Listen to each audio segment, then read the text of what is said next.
Madam Chair, no changes. Okay, do we have a motion from the committee? Move to approve. We have a motion and a second to approve the agenda. All those in favor say aye. Aye. Anybody opposed? All right, that motion passes. We are on to approval of the consent agenda. Are there items the committee would like to hear tonight? Councillor Lindo.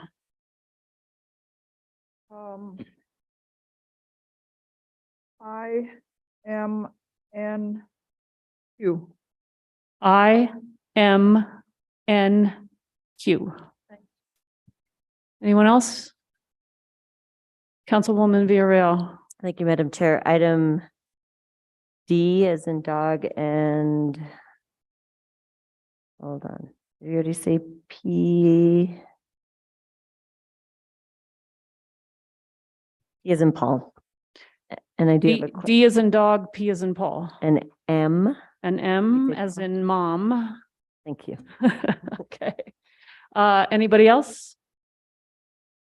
Okay.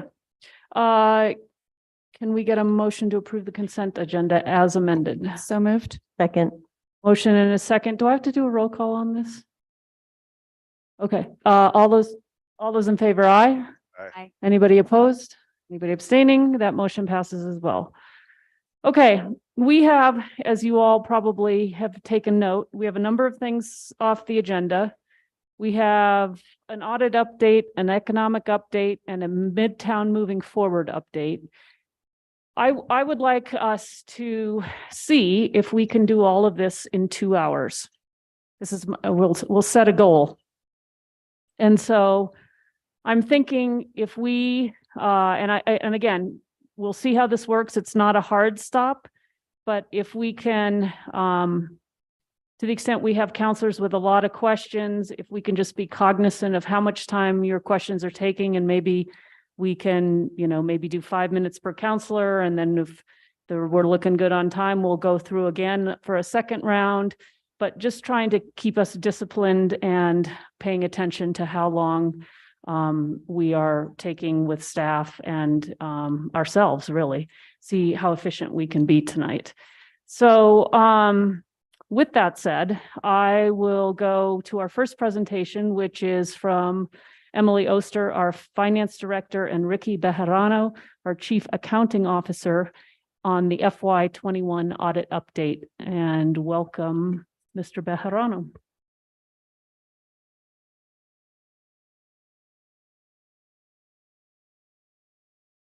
Oops, do you have a mic?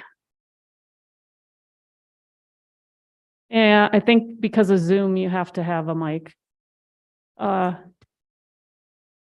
Yes, I think we're live. Up here, here's our able-bodied tech people coming to our rescue. Thank you.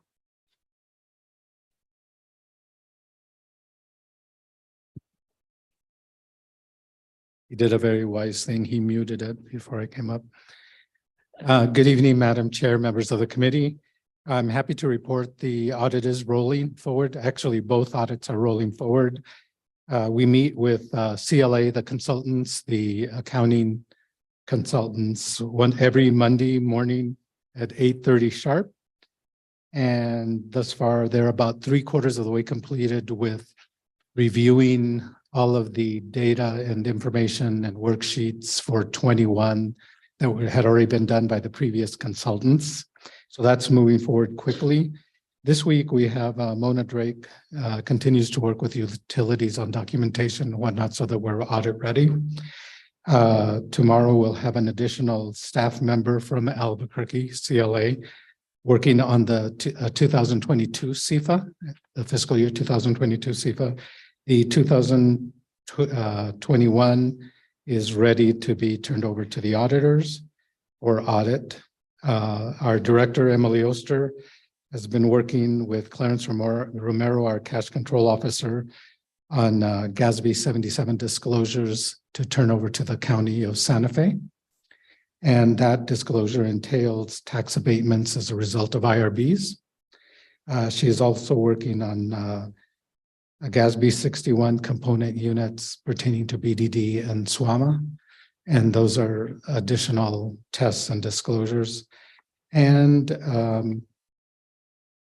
also GASB 84, which dictates how we report fiduciary activities. We met with CRI on 11/22. They will begin coordinating this week with CLA. CRI are the external auditors, and they'll be working both directly with CLA as well as in conjunction with us in a coordinated effort to get both audits completed as quickly as possible. As I've previously mentioned, as they're working on 21, they're rolling into 22 wherever possible so that the audits are completed as expeditiously as possible. With that, I stand for any questions. So just as a little background or base level information, can you briefly talk about what GASB is? And I'll just let the committee know that I have talked with staff about doing a larger presentation on this, but since you brought it up and referred to several of them, perhaps you can just give us a quick what it is that is, and maybe help me with the pronunciation. So GASB, GASB. GASB is the Government There we go. Accounting Standards Board. And it's basically for all intents and purposes, the high court that dictates everything we do in governmental accounting. Great. So we will be getting a presentation, more in-depth presentation from our finance director on this. I think we have slated that for one of our January meetings, depending on the number of contracts that are coming through. But thank you. Appreciate that. Other questions from the committee?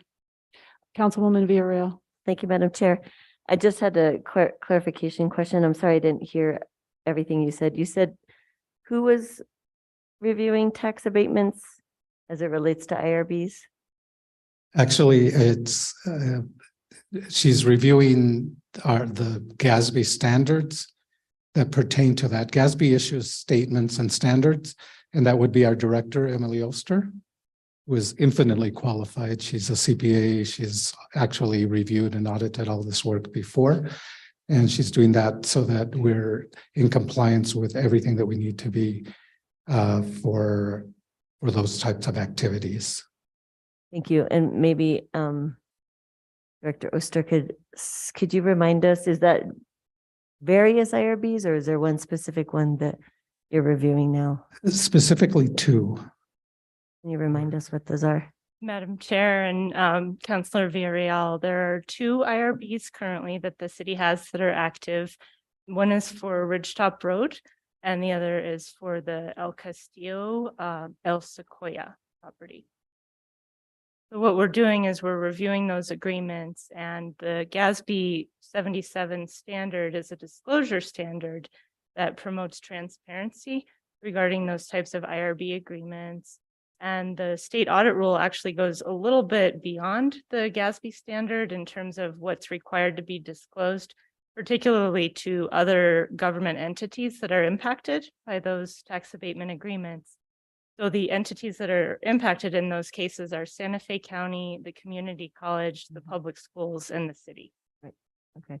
And in that case, are these coming up for review based on their time frame that they're because of the project completions, or is there just a time frame, or just in general you do that every year?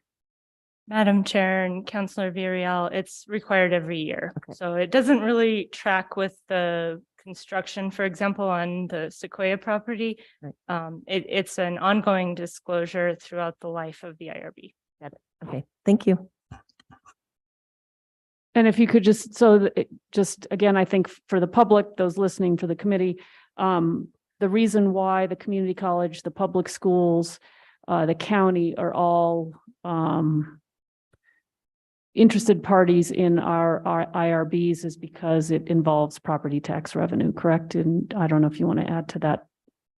Yes, Madam Chair, that's correct. What the IRB does is it removes those properties from the tax roll for the duration of the IRB.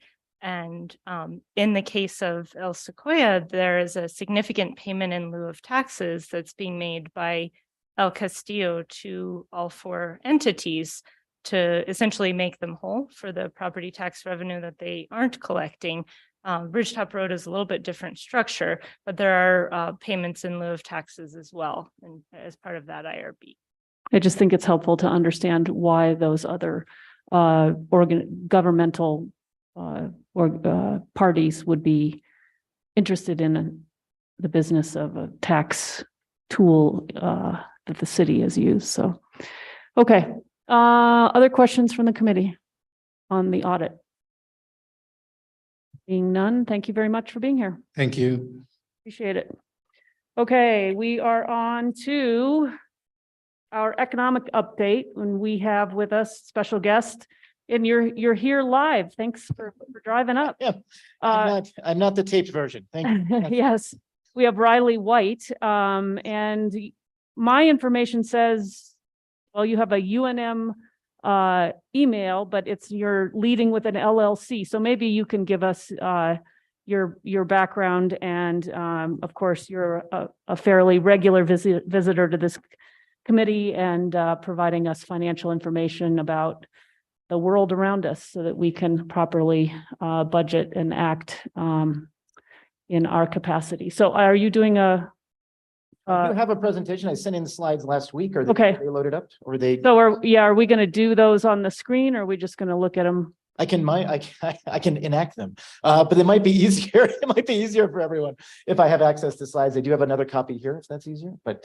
Yeah, I think, and also for Zoom, I think it would be for those watching on Zoom, it's Great. sometimes better. Do we have that capacity? The moment, Madam Chair, we'll get that sorted out. My apologies. Okay, no worries. And actually, I don't have it in the packet either, so not sure what's happening there. Well, apparently other committees don't either. Let me refresh and see if it's there.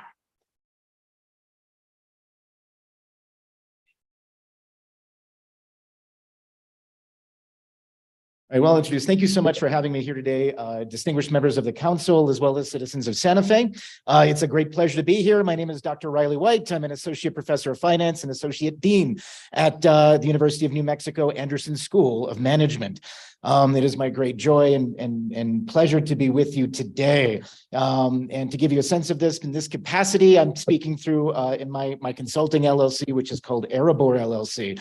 And in addition, to about 15 years of economic and financial experience, modeling in banking and in other capacities, as well as in academia, I also assist in budget forecasting, modeling, making analyses based on macroeconomic conditions. So in essence, and sort of one of the big things I want to highlight to you is that up ahead of us in the next year or so, there is going to be a substantial economic change. It's hard to observe. You look at data that we have currently, things look pretty good. But the foundation, and when we approach this, and you've read the news before, the indications for a recession are increasingly strong. So there's three big principles behind a recession. One is that it depends on, it's more complex than merely sort of that NBER, two consecutive quarters of negative economic growth. It has to affect consumers, it has to affect the labor market, and it has to affect corporations. What we're seeing is, if we look ahead at the data going ahead in the next year or two, a lot of our indicators have sort of fallen off a cliff with regards to those primary economic conditions. So it's highly likely we're going to be entering a recessionary environment next year.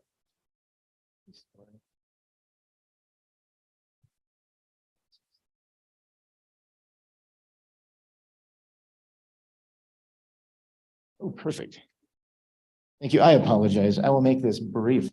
No worries. you. And is there any way to email it to the committee members while we're, Yes. and then of course, yeah, that'd be great. Thank you. There we go. All right. And we're ready to rock and roll. Thank you so much for your patience. Little spiel about me, and it's up there. Okay. Any chance we can, there's the Ah, big there it screen. is. There we go. Thank Now- you. Now we're cooking with, Okay, so back to where we were since we did the introductions. As you can see here, this is, oh, let me move it. Thank you, Chair. Thank you. Thank you, Councilor Cassatt. So let's think about this. We've been battling inflation, but we have an incredibly strong job market. It also means that right now what we're looking at is essence, one of the things the Federal Reserve, for instance, has hit the news very heavily this year. They've raised rates faster than we've seen them raise rates before. And they have one rate that they raise. That's overnight lending to large banks. That's called the discount rate, but it has a ripple effect for the rest of the economy. So what happens is because we have such a strong job market and inflation remains high, the Fed will continue to be particularly aggressive regarding monetary policy. It is likely they will pivot. It is likely they will change, but it looks like we have at least one or possibly two more sessions of additional rate increases coming down the line. So what this means, we have our unemployment rate has matched a half-century low in September. It ticked up a little bit in October. Higher rates are likely going to take a toll on jobs in 2023, and I'll explain why. Real estate prices are going to be adversely impacted as we kind of seen a leveling off in this market due to higher mortgage rates and a weakening economic picture. So if we look ahead at this, you have it currently on the left-hand side. This is a whole slew of economic data that I won't go into detail. All you have to know from this is that green is good and red is bad. The level right now, very strong job market, very strong data coming out right now. But when we look at the leading indicators, a lot of this indicates stable or worsening conditions for a lot of the economy. So when we think about this, it feels like, and I said this before, the job market's strong, but it doesn't always feel that way depending on who you're talking to. One of the reasons that is that the nature of jobs has shifted, particularly here in Santa Fe, a city that is heavily reliant on on the tourism industry. Leisure and hospitality is a particularly strong sector. Those jobs have not come back. That's at the very bottom here. This is a chart of all the employment change from the industry by industry since February 2020. And so we can go all the way back since the beginning of the pandemic. And I found that a lot of those jobs haven't returned the same way. But that means that a lot of businesses still have been adjusting. They've been doing more with less, so to speak. On the other hand, where have we seen job growth? In other things, professional and business services, a wide sweeping category covering a large number of employment that deals with a lot of logistics and fundamental corporate questions. Transportation and warehousing. Supply chain. You need transportation, you need warehouse, and the economy has adjusted and more people are employed here than they were in other places. In the meantime, we've since added jobs despite a strong dollar. We have added manufacturing jobs as we've continued to onshore. Now, when it comes down to other things, job growth overall has remained strong, but notice that the tendency for additional jobs, the rate of job growth is decreasing. This is okay. The last jobs report we had in October was still really good in normal times. However, when we look ahead and look at how this will affect the revenues for Santa Fe as we approach next year, we have to be careful about this metric. Jobs are okay now, but the tide is turning, and I'll give you a few examples why. Number one, canary in the economic coal mine. You've seen the news on this already. Tech sector layoffs across the Bay Area. And it's not just Elon Musk with Twitter and all those shenanigans. We're talking about Meta. We're talking about Coinbase, Shopify, Netflix, Microsoft, Apple. The tech sector is very responsive to economic conditions and economic conditions going forward. It's our most growth-oriented sector. What it indicates is these large entities are cutting back jobs in response to a worsening economic outlook. Investment costs are increasing. Consumer spending that existed at the beginning of the pandemic has diminished, and technology is often the most forward-weighted sector, but it responds very intensely to changes in economic conditions. And we expect this will spread in the coming months. One aspect and the big thing we have to consider as well is inflation. We are right, rates are rising to control inflation. When the Fed raises rates, what they do is they increase the cost of investment. That chokes off the money supply and helps prevent inflation from going up further. But we noticed that one thing to propel our inflation over the long term that needs to happen is wage growth. Wage growth has not been there at a level that has exceeded or even been close to exceeding inflationary expectations. As you can see here, we saw wage growth increase, and that's pretty good following the pandemic. But overall, we've actually seen that it's actually started declining in the last two BLS reports from the Bureau of Labor Statistics. Our data on wage growth indicates that it's actually moving downward. And although there's some anecdotal evidence to suggest, and it certainly varies from industry to industry, in leisure and hospitality, they saw double-digit wage growth in response to labor shortages. Overall, these are not numbers that are encouraging for lasting long-term inflation. However, Inflation does look like it's peaked. I apologize for the incorrect contraction. Energy costs spiked at the beginning of the Russian invasion of the Ukraine. That's priced into the market. Rent and real estate prices are starting to level off and decline. I'll go into that in a second. Goods inflation continues to fall. Wage growth is slowing, which actually puts a cap on service sector inflation. And significantly higher federal funds rate are making investments more expensive overall. And the Fed, in response to inflation, has moved faster to tame inflation than it has in any other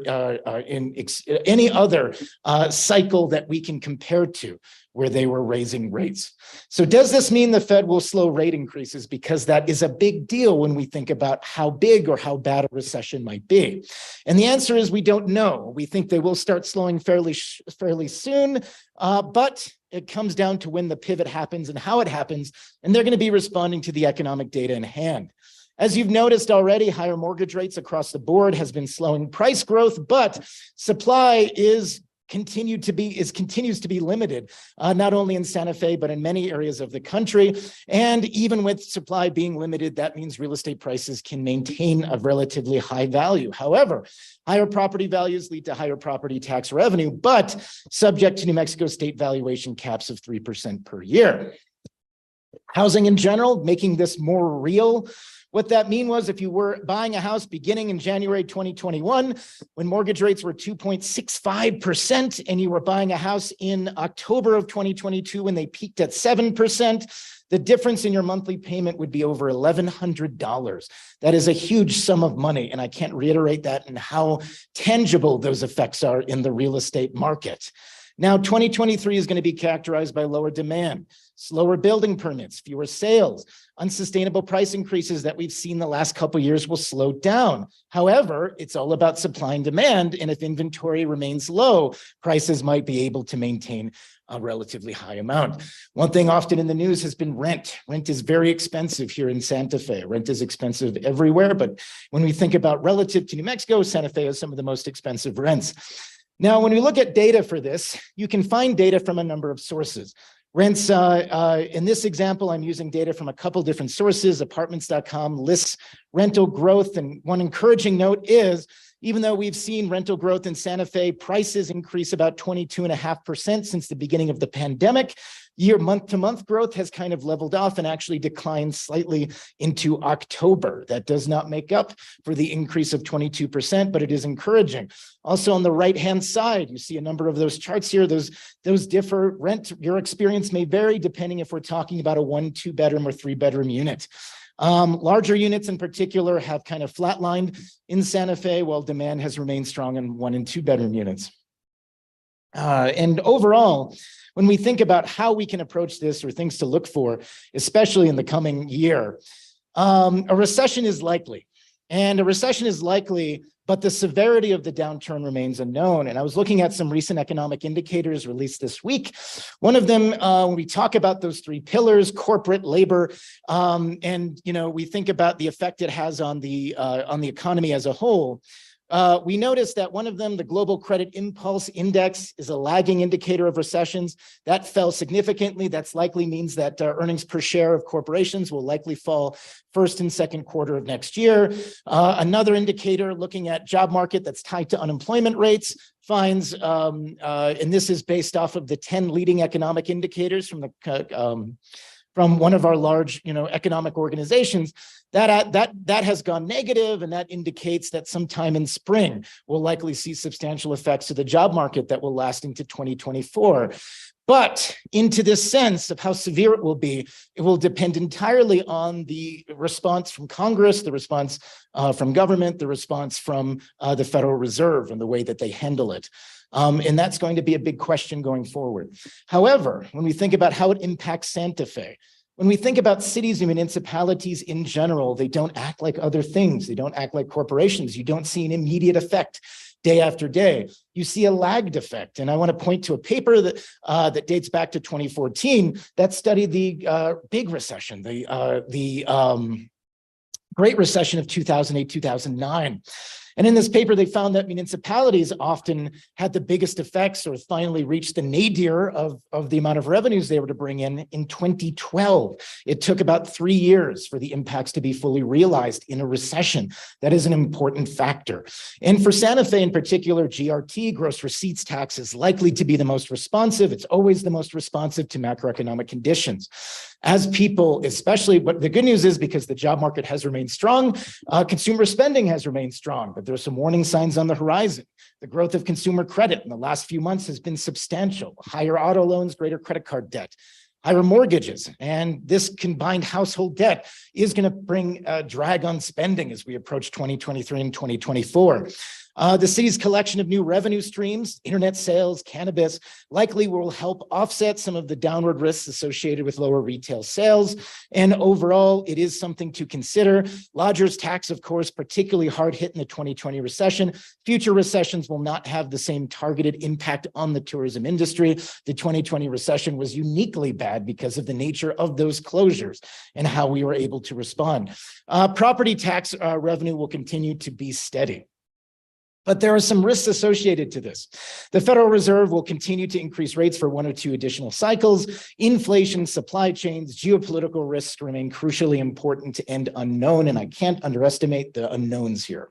And they are substantial. And again, weakening job market in 2023, how big and how bad, that depends.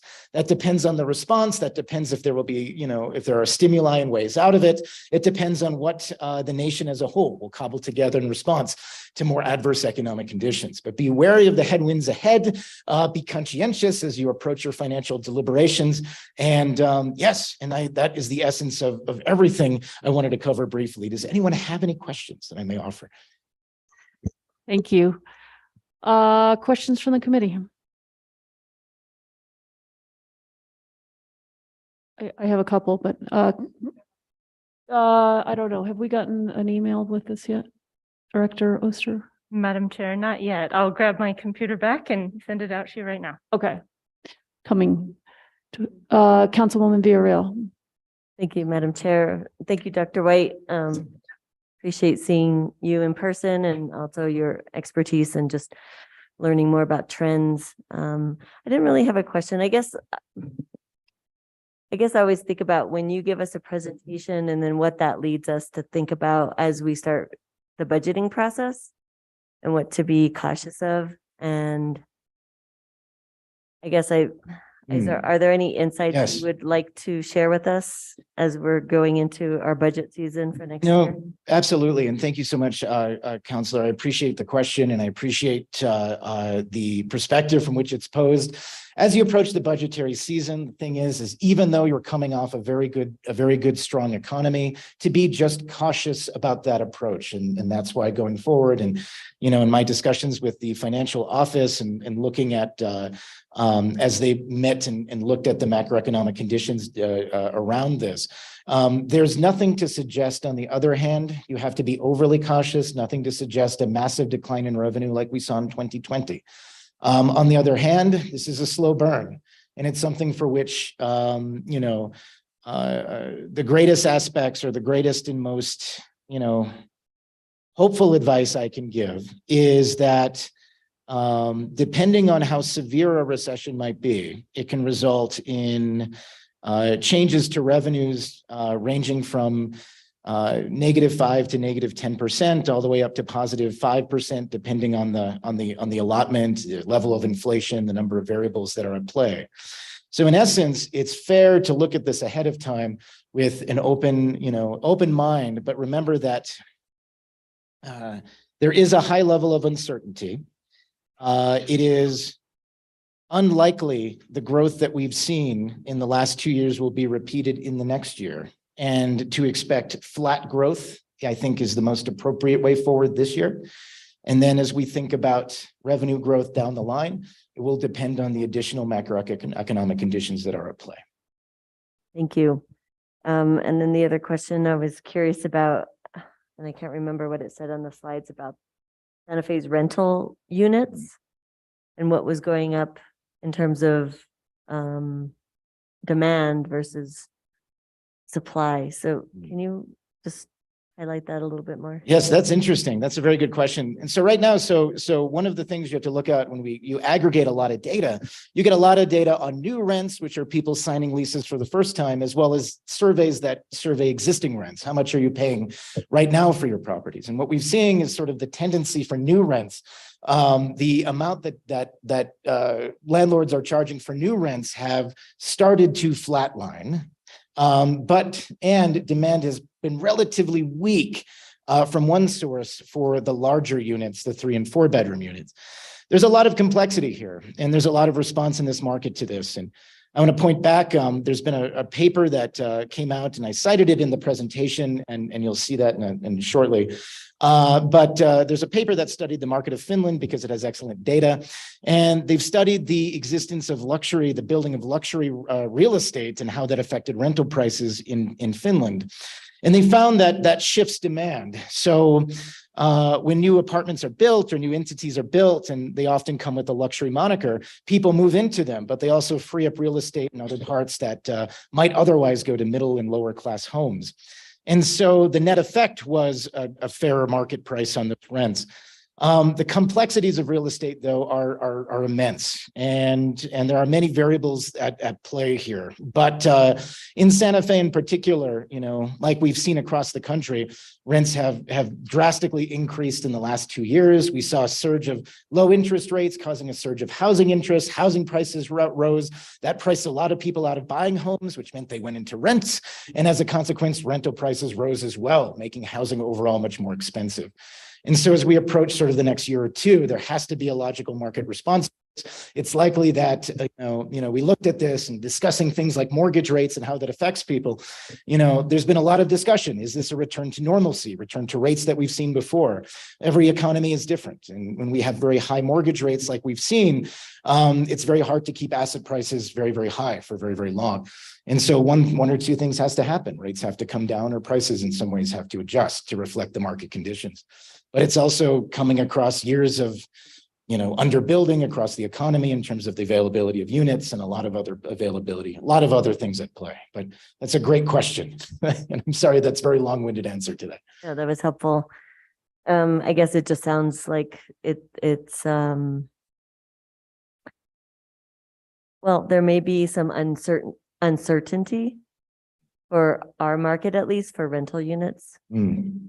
I don't know if you have any insight on that, but. So wait, at an individual city level, the data is really noisy. So that's the short answer. So right now in the most recent, one of the you go to Rent Cafe, you go to rents.com, you go to apartment lists, you'll get 3 individual data sources that provide you accessibility or availability of data involving rents. For rents.com or Rent Cafe, and I have to double check, I don't have it in front of me, but they looked at the 1 and 2 bedroom units in Santa Fe have continued to stabilize, but demand has been strong. The 3 bedroom units, because there's fewer of them, the rents look a little bit more choppy, and we're coming off over the last few months of those larger rents coming down. And you'll see that in the slide on rents in Santa Fe. You can see that on the right side. Thank you so much. Great question, Councilor Villarreal. Councilwoman Lindell. Thank you, Chair. Good evening, welcome. Any comments on eviction rates? What's been going on in the eviction market? I have to look up that data. That's a great question, Councilor Lindell. I don't have it available, but I can prepare something for the next update. That would be great. Thank you very much. I'll mark a note on that. Thank you. Councilor Cassett. Thank you so much, Madam Chair. Thank you so much, Dr. White, for being here. Following up a little bit on Councilwoman Villarreal's line of questioning about rentals, and I'm curious if kind of the chicken egg scenario. So are the 3 bedrooms is there not as much demand because they're too high that people who are renting can't afford them? Or is it that there's really not as much demand that I just can't see how maybe the families that might be wanting a 3 bedroom place were able to get into this housing market? So do you have any insight on that? That's a very, very good question. And I appreciate it from that perspective. So demand across the board for rents in Santa Fe are very, very high in general. And even though we've seen an expansion around town of just the number of units being built, It's unclear as to yet, and because we have trailing data, what tangible effects those have had on the real estate prices. If we study, in traditional macroeconomic analysis, we look at the large availability of units to potentially, even at various price points, to generally create a downward path on prices. But, the data again has been really noisy here. So if you look at, I want to say, and I'll bring up my slide here from, if we look at rent ranges and rent trends, and data is particularly noisy. The 3-bedroom units went up very high in June, July, and August, and then they fell off a little bit, and they fell off significantly in September and October in average prices. But again, that's taken from the amount of new rents being issued. It could be based on the number of available units. It's more likely an element of data that is taken from let's see. So if there's a lot of elements to this that make this a little bit noisy. One is, of course, fiscal years end. People might move out on July 31st, June 30th, might start a new lease on July 1st. These units tend to be, because they are larger, they tend to be outside of complexes. They tend to be more of things like houses, other units that might be less traditional approached, and they might be highly variable depending on their location within the town. And so as a consequence of those things, I don't have the level of data to ascertain which of those things might be, but that's a fantastic question. But as a whole, the price ended in October for the 3-bedroom below where we were back in January. So that is interesting, but it's likely a tribute to noisy data, the number of units that are coming online in a given amount of time, rather than necessarily being indicative of aggregate demand or availability of demand. Which are two other questions to have. But that's a very, very, very keen insight. Okay, thank you. Very complex. And of course, housing, as you can probably tell, is one of our, why we're all focusing in on that, because it's just such a huge issue. I guess my other question, if I'm making sure that I'm understanding correctly, is that we look at sales, and you mentioned about $1,100 average a month, and your mortgage is higher than, I'm sorry, starting over. Mortgages are about $1,100 a month higher in October 2022 as they were in, what'd you say, January? Using a hypothetical example, that used Okay. a $400,000 Okay. mortgage. Yeah, between January of 2021 and October of 2022. Okay. And do we know if our median sales price has dropped recently? It's over $600,000 last quarter, maybe. Do we know what it is? Have we started to see the impact yet of those actual prices dropping? So I can actually, let me bring that up. And I didn't highlight that portion, but I did break down the data. And what I did was I took the data and, I took it from this Santa Fe residential real estate report, and I looked at 2 separate Julys. And July 2022 is the most recent data that I had in compiling the slides.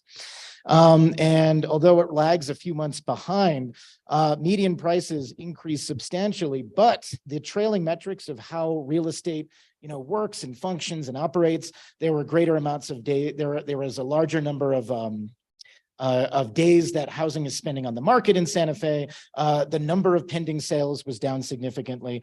The number of sales was down significantly. And this is fascinating, because in this particular market, you're seeing just a lack of inventory keep prices artificially high. So even though there might be a fewer number of houses available, if fewer people can afford this, if mortgage rates are high and there just aren't houses for sale, you can keep real estate prices high indefinitely, unfortunately. Okay. And that I think is what we're seeing is the question of affordability against the availability of inventory. And so what's ultimately going to happen is as this sorts through the system is in coming months, more inventory, people at some point will be in a position where they have to sell. People have been holding off on selling, waiting to sell, they'll sell. And if inventory does ultimately increase, say next summer, it will find a very different real estate market to approach by, and you will see those effects in prices. But again, it's a strange thing, because even if you have higher prices and less affordability, if there's only a finite number of units, a very small number of units for sale, prices will remain high.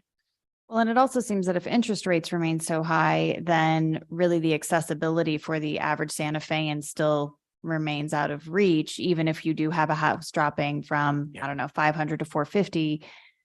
because of the raise in interest, it does seem like you still can't get into a house. Am I understanding? That's all of absolutely these correct. pieces Correct? Okay. It's prohibitively, it's incredibly challenging for first-time home buyers across the city. And so, I mean, to really get that drop, given, Yes. And that's the thing, is that that's the side note. You can't have people say, oh, it's a return to mortgage rates that are high. But at the same time, the reasons we have such high asset prices is because mortgage rates have been low for so long. We have a system that's built around low rates, increasing affordability. And then when rates are high, what that does is it sort of creates a different dynamic. And so it's unclear. And if we look at this is a significant impact, not just for Santa Fe. If we look at aggregate US GDP, between 12 and 15% of our GDP is tied to housing activity, which is why it has such a substantial effect in down times like recessions. and then I was just hoping to get some information on what this means. I'm looking at a table that has the leading economic index, Yes. and the first one is average work week, and then weak and worsening. What is the average work week in this context? That's really fun. You can actually get that. So one of the cool things is, if you are interested in or perhaps looking to fall asleep, you can look at the Bureau of Labor Statistics produces a jobs report every month that gets reported on. And one of those details in there is the amount of hours that people work. And so if I bring up the Bureau of Labor Statistics, if we bring up the jobs report, it talks about the amount of hours that are available. And it's interesting because this is a double-edged sword because of what it means economically. So on one hand, you say, oh, is it good that people are working more hours, or do people have to cut back hours, or are businesses cutting people's hours in response to higher costs in general?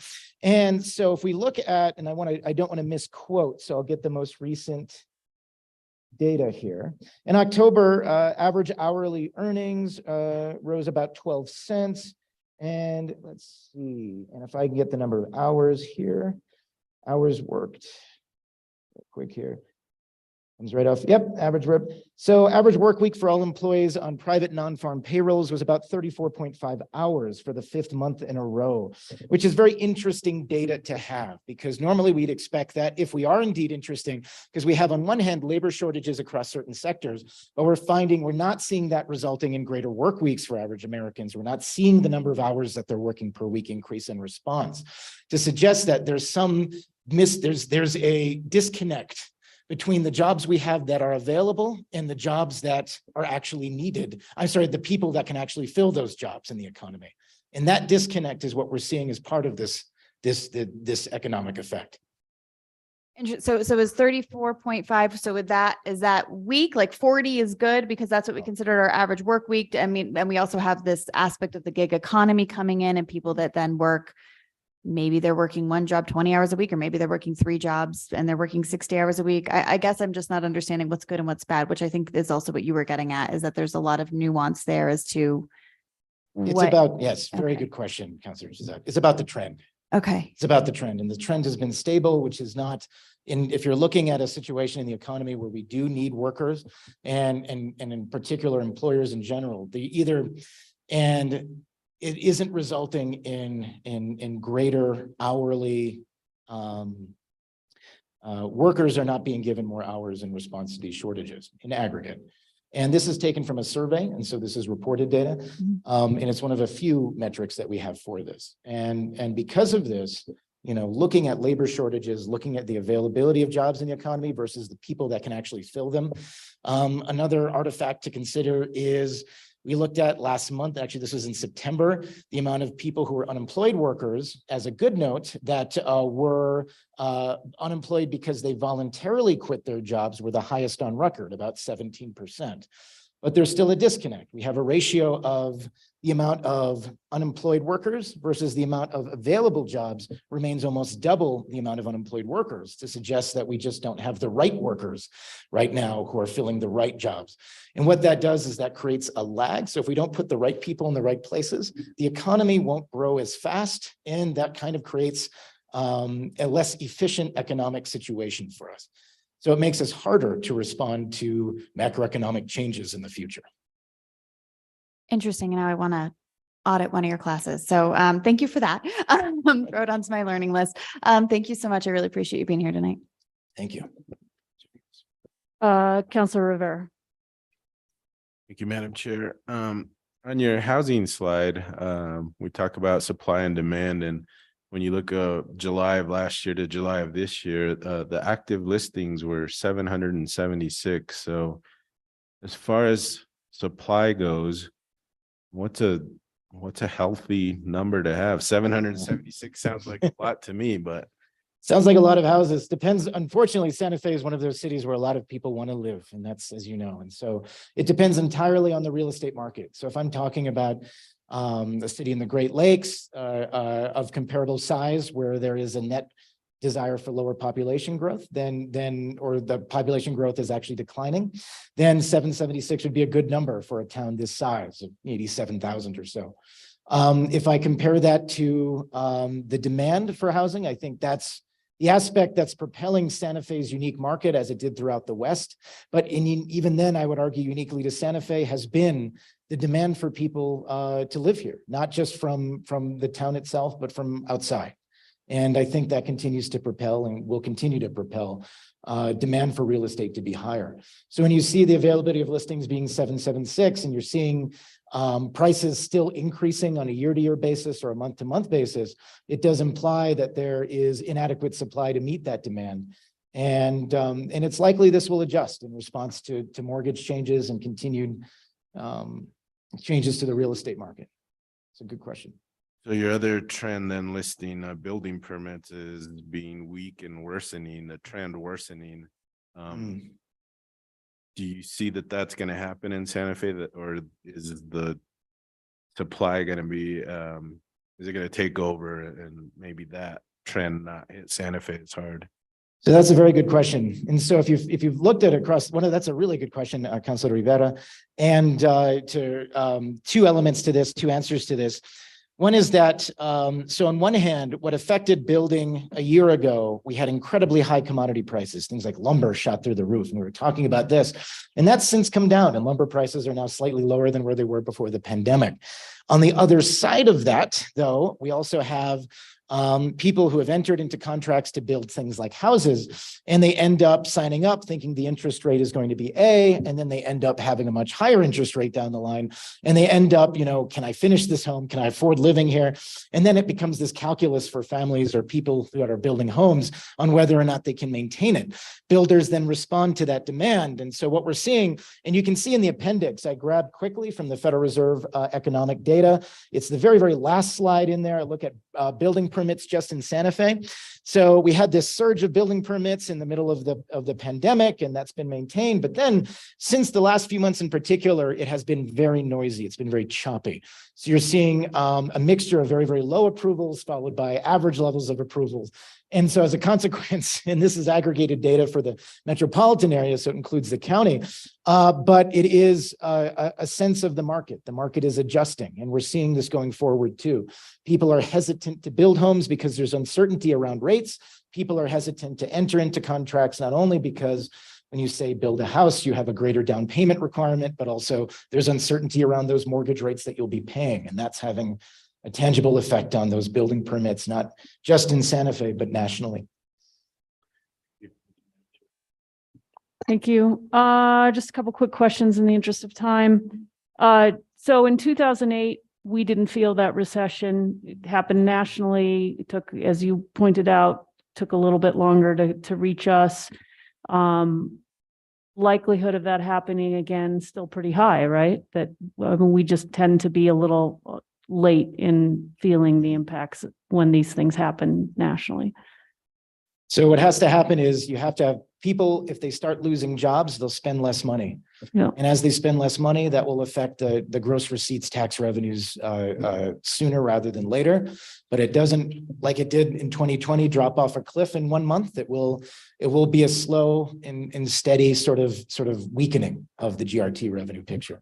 And if the recession is short, which I hear this one might be, might we feel it less or at all? That's a good question. So if the recession is short and the job market impacts are limited, absolutely. It's quite possible that The fiscal impact to the city will be negligible and it'll be offset by things like higher prices across the board because inflation has been high. The internet sales tax, other things, other local taxes. It is quite possible it could flatline, or even as we observed in some cities, even in the Great Recession, they just increased at a much lower rate. And obviously you're looking at a population that continues to grow, and that presents a different economic picture than cities that are struggling. And so I'm optimistic going forward that if that is the case, it will be something to, that it would appear brief and hopefully painless. But, and my only side is that it's still unknown how severe it will be. Yeah, To yeah. exercise caution. So it's definitely the uncertainty Mm. of kind of what we're rolling into that suggests we should be very cautious. Yes, yes. And I think, and then just going back to the housing piece, you know, we've seen interest rates spike because of what the Fed has been doing.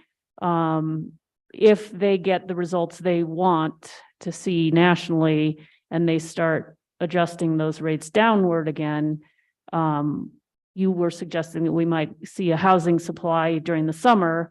And if the rates responded appropriately to the Fed's actions, we actually could be in a good space, right? Where we'd have supply and maybe lower rates and maybe some affordability and all of that. Thinking wishfully. That is wonderful thinking, Councilor Romero Worth. I appreciate the spirit of it. But that's the hard part is I can't, Yeah. yes, it is possible. It is within the realm of every possible outcome. But there's also possibilities that, you know, the unemployment rate might not reach its nadir till early 2024. Yeah. So if we look at one indicator about unemployment, we're looking at an increase from, so right now we're in the threes in unemployment, 3.7%. It's been going back and forth. One indicator has us more towards low 7% in beginning of 2024 for unemployment, which would be not catastrophic, but it is indicative of a moderate recession, particularly from where we came from. And that means less consumer spending, less money in people's pockets, and as a consequence, less money to spend on stuff, homes, and cost of living. And it will be a challenge. And so I can't say affirmatively whether or not that will be the case. Yeah, and I guess I think the thing that's tricky besides the uncertainty is that we're looking at all this national data. And then, as you've pointed out several times tonight, we're very unique in many respects. And so kind of extrapolating what our experience will be, I think all we can do is kind of look to what has happened to us before locally and see what path that suggests. Yes, that's true. And I guess as a final note on that is that it won't be 2020. It'll be more like, I hate to call it recession, a traditional recession, but it's more on the lines of 2020 directly, you know, hit the leisure and hospitality industry, the backbone of a lot of Santa Fe businesses, right square in the center. And that won't be repeated. And so as a consequence of this, you know, barring any additional health crises or other things to be concerned about, one outlook that's positive is that it won't adversely affect one industry that way, like it did with Santa Fe in 2020. Yeah. And as you've also pointed out, we have strong revenues in internet sales, cannabis, that's positive. We've got strong reserves, that's positive to help us weather kind of the impending storm, shall we say. That's exactly right. All right, I think we need to move on. Really appreciate you being here. And thanks for taking the time and for driving up and being with us in person. Oh, thank you so much. It's actually 20 minutes away, so it's great. Thank you so much. All right. Terrific. Well, you shouldn't have told me that. You were getting all kinds of points. Okay, we are going to move on. So we are at 5 of 6. I was trying to hold this meeting to 2 hours. Good luck with that, Carol. But we are going, so let's see if we can do Midtown in a half hour. I put a challenge to us to be succinct and direct in our questioning. And I know the Midtown presentation, they already are have been asked to be within a particular time frame. So let's see what we can do. And with that, we have Rich Brown, our director here. And Rich, so it looks like you've got a whole team of folks, so I will just let you introduce them. Great. Thank you, Madam Chair and members of the council. Good evening. I wanted to address something that Councilor Reynal said about budgets and the economy. From an economic development standpoint, we will be monitoring the microeconomics of this possible recession. And as it relates to budgets, what I'm hoping is that the US Treasury will allow us to free up some of our ARPA money if we have to stimulate the economy. So I'm hoping that I can keep the budgets as they are, but we might need further funding to stimulate the economy. So that was a very good question about the microeconomics of the business side versus housing and consumer, but the business side could be something that we might have an effect. So I just wanted to let you know about that. So thank you. So tonight we have our third in a series of presentations around the land economics of the Midtown site development. And the title is The City's Return on Investment. You'll hear about the 4 layers of return of economic and community benefits. There's culture and arts, technology enhancement, the inclusive economic growth, housing production and affordability, and environmental and design and resilience. You will hear about where the revenue comes from and how we will expend it during redevelopment. And we will conclude with an estimated market value or community value and economic value, plus the inputs over the last 9 months or so. And I've asked Dina Belzer, who's the principal at Strategic Economics, to come tonight. She'll be here also on Wednesday, but I asked her to come tonight to be in person to talk about this return on investment for Midtown redevelopment. And also Daniel Hernandez is here, our project manager, and Lee Logston, our asset development manager. So I'm going to turn it over to Ms. Belzer, but I want to thank you for the time. And this is the last of our series on Midtown land economics. So Ms. Belzer, you ready? Thank you, Mr. Brown. Good evening, council members. It's a pleasure to be here in person and not on Zoom. Move this back. As Rich just said, we are on the third of our series of presentations. Tonight, we're here to talk about return on investment. And I really want to start by reminding us of why people or entities buy real estate in the first place, and how does that affect their idea of the return on investment. And it's very important to remember that the purchaser's goal, is this better?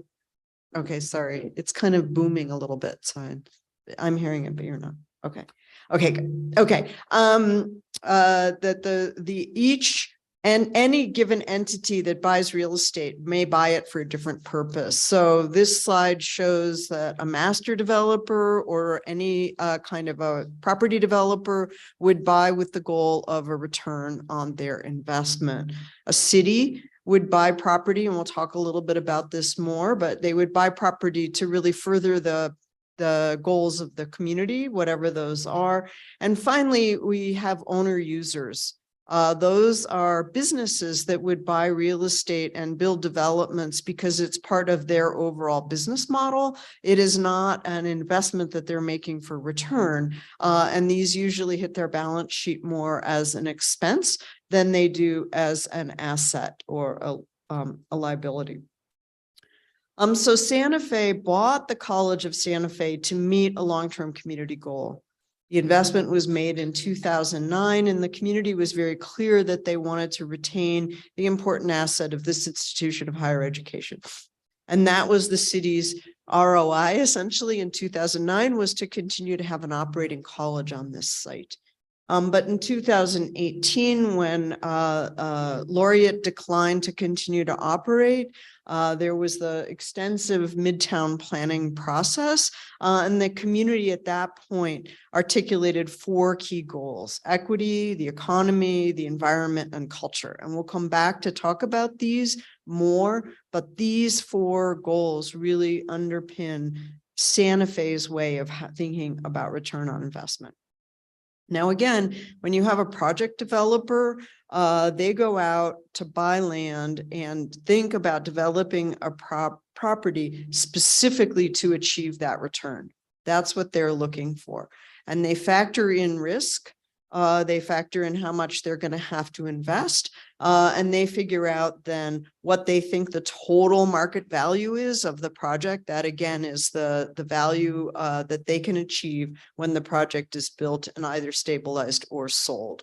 And that has to cover all of the costs, the land costs, which we'll talk about again in a minute, their hard construction costs, their soft costs, which include the costs of their architects, their attorneys, whatever. And then finally, they want to pay themselves a profit. They want to pay back their investors.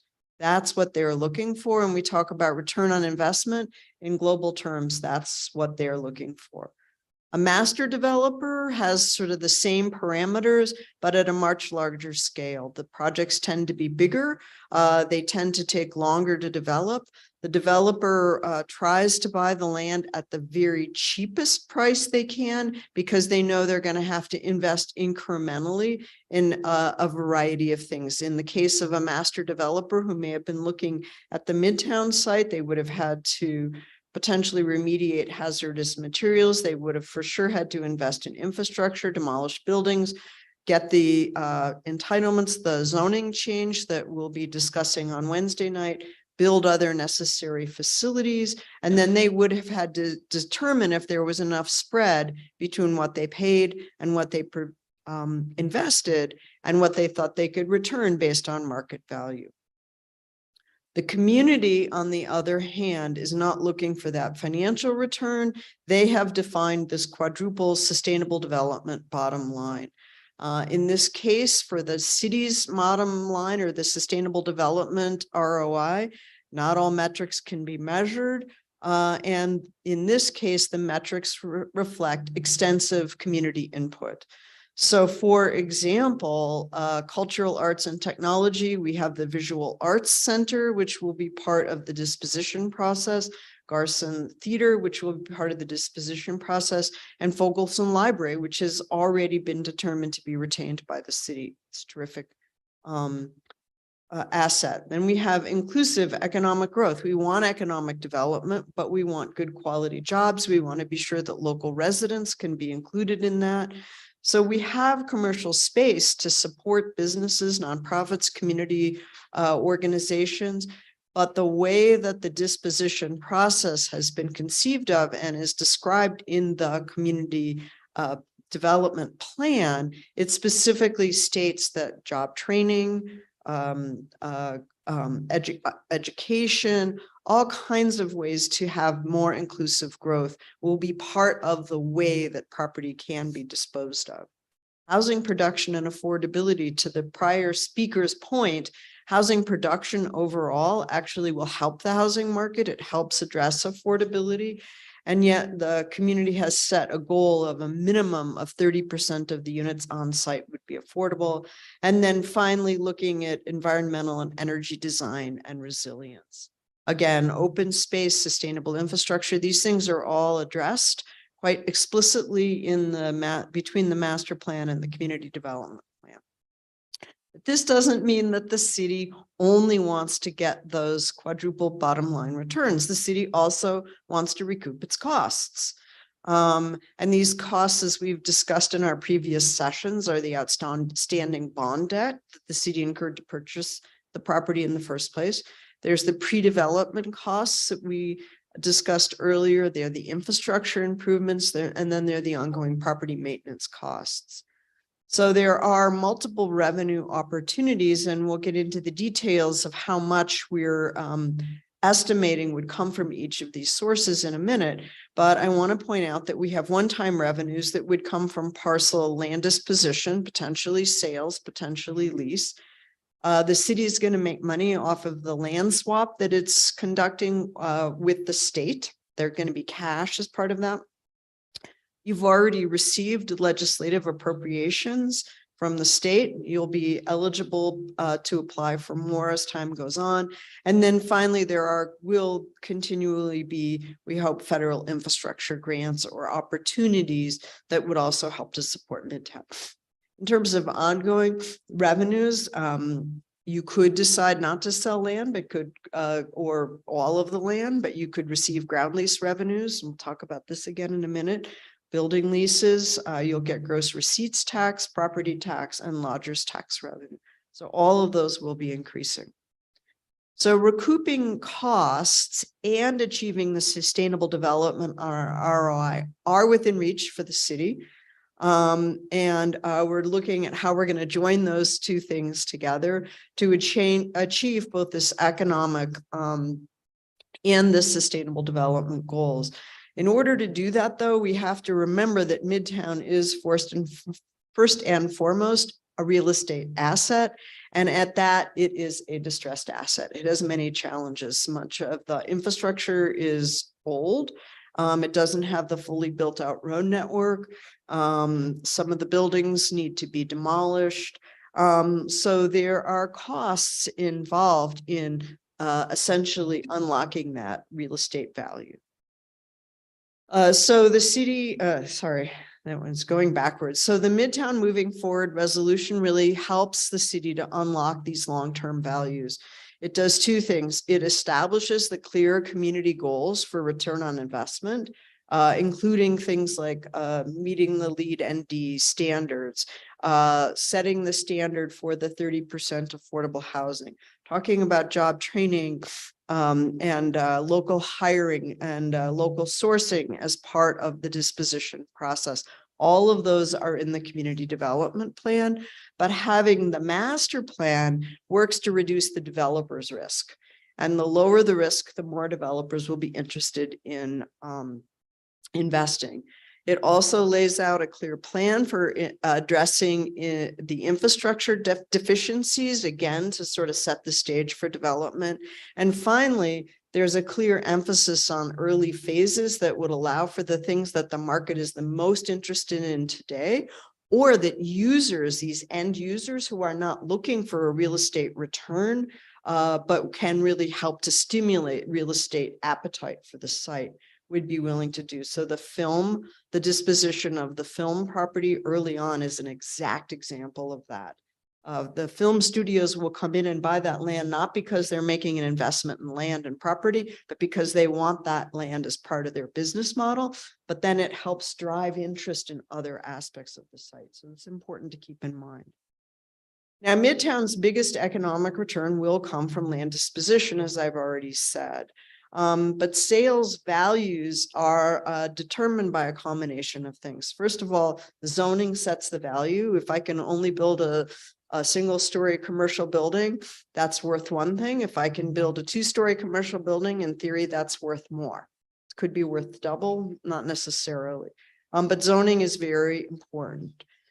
Access to infrastructure and clearly defined parcels are also important again, and then that defines more certainty. And then finally, the location to amenities, things like jobs and transportation are important. So that central location within the city are important for understanding what values might be achieved. Now, in the final analysis, land value will be determined by the feasibility that each developer will do for their project. They will determine the market value. Those are the rents or the sales prices for the units or for the commercial space. They will determine what costs and what the cost structure is at the time they're getting ready to do their project. And they know what kind of return they're looking for. And usually the land value is the least fixed of those things. The other things are defined by the outside market, and then the land values are a direct negotiation between buyers and sellers. So that's why we often refer to the land value as residual. It's the leftover after the other costs are compared against the development value. Now, the city will benefit for disposing of some land and from retaining some assets. In our financial model, which you'll see the results of, we have assumed that only 62% of the land will be sold or leased to private uses. 15% of the land could be sold or leased to community-oriented uses. It could also be sold for $1. So in other words, almost for free. But when we talk about what we think the current snapshot of value would be, we're not assuming that any of those community anchors, that's the Fogelson, well, obviously Fogelson will be held by the library, but the Visual Arts Center, the Greer Garson performing, the theater, and then St. Michael's Hall with the big commercial kitchens. None of those buildings have been included in our financial analysis. And then, of course, 24% of the land will be dedicated to public infrastructure. So that's parks, roads, open space, stormwater management. Now, to my prior speaker's point about recession, land values vary over time. Real estate markets reflect the economic cycles, broader economic cycles. But in the long-term trend, prices for real estate tend to increase or maintain stable, especially in mid-sized cities like Santa Fe. So we're not looking at an asset that's necessarily going to drop in value and then never recoup that value. Values could go up for a variety of reasons. In the interest of time, I'm not going to read through all of these. And I want to also acknowledge that values could go down, right? One of the benefits that the city has is that you'll be able to manage the pace at which you dispose of property in conjunction with the market cycle. I would also say that with a pending recession, you're doing exactly what any developer would be doing now, which is planning, getting their entitlements in place, lining up their ducks for infrastructure improvements. All of those things take time. And it could be that in the time that's required to plan, to line up the financing, et cetera, you could be through the recession. So again, Midtown land proceeds could generate somewhere in the realm of $24 to $34 million. And this is if all land is sold, and this is this private land. This is 63%. It's not all of the land, but the land that we've included in our financial model, if it's sold at market value. Let's see. And I also want to emphasize that these values are based on current market values in Santa Fe. We interviewed a series of brokers and developers to get their best guess at what land values were by land use in October of 2022. So in other words, people's eye was already on the fact that interest rates were going up. They already had a lot of information about the economic forecasts that are sort of hanging the storm clouds in the future. But even so, we're looking at considerable values. And again, we bracketed these values to be conservative and to show kind of an aggressive line. Now, the city could decide to discount land values specifically to subsidize affordable housing. So we just took the value of the 4 parcels that are called out in the community development plan that would be used for affordable housing and assumed that those would be sold for $1 or for basically nothing as an additional subsidy to the affordable housing developers. So we valued those under these different land valuation scenarios. And you see what the net revenue would be to the city if you chose to basically give that land away or sell it for discounted prices. Now, affordable housing developers generally pay market rate for affordable housing developments. So if you were to donate land to these projects, it would actually be on top of the other subsidies they get, and it could be a significant boost for their projects. You're also going to see increased tax revenues that in the city that are going to occur over time. And these can also be leveraged to pay for infrastructure and other costs. I worked with Laird Grazier, who's the former state economist and an expert on gross receipts tax in New Mexico, which is its own animal. And he did some forecasting for us, which I'll show in a minute.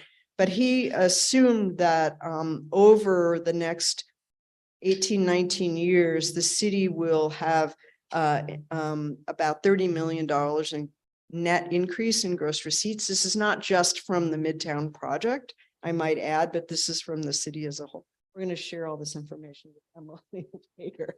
It's very arcane. He estimated from Midtown only that there would be a $6 million increase in property tax revenues, lodgers tax about 1.6.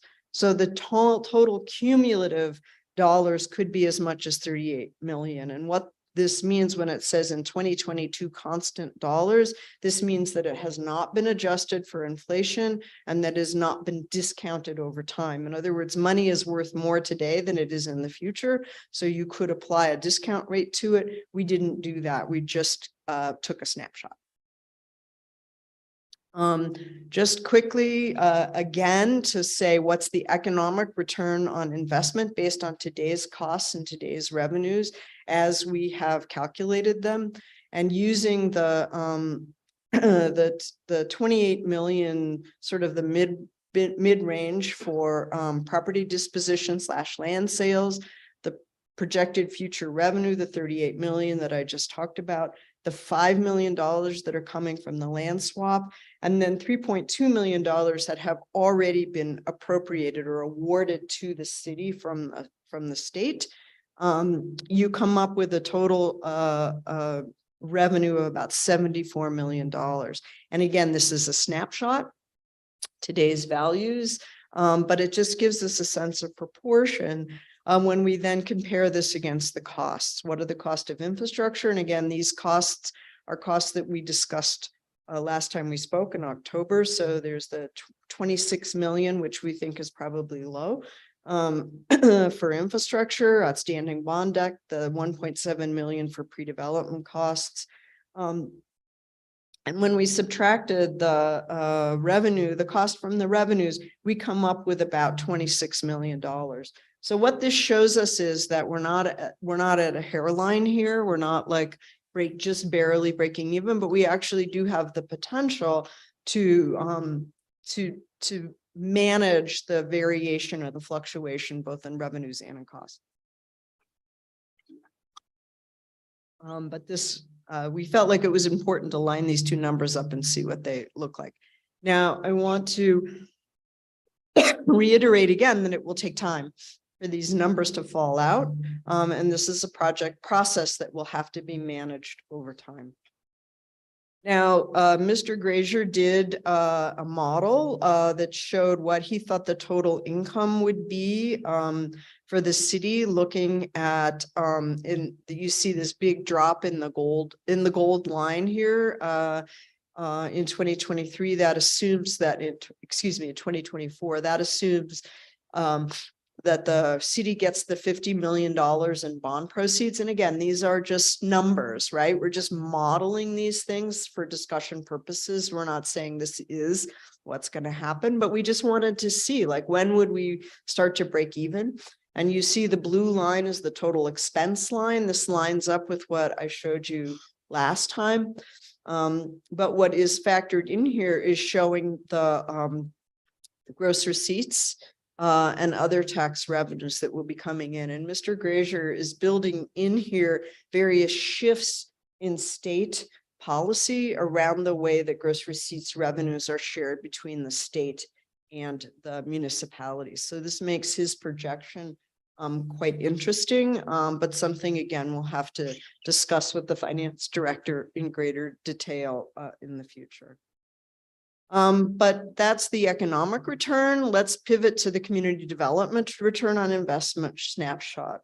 And what we're looking at here, if we really kind of hit what are some of the maximum allowable densities under the master plan document, the Midtown site could produce as many as 1,100 housing units. And when you just heard the gentleman from the university say that producing more units does help bring prices down. So this is a good thing, having this opportunity to continue to keep the housing market moving forward based on that 1,100 units.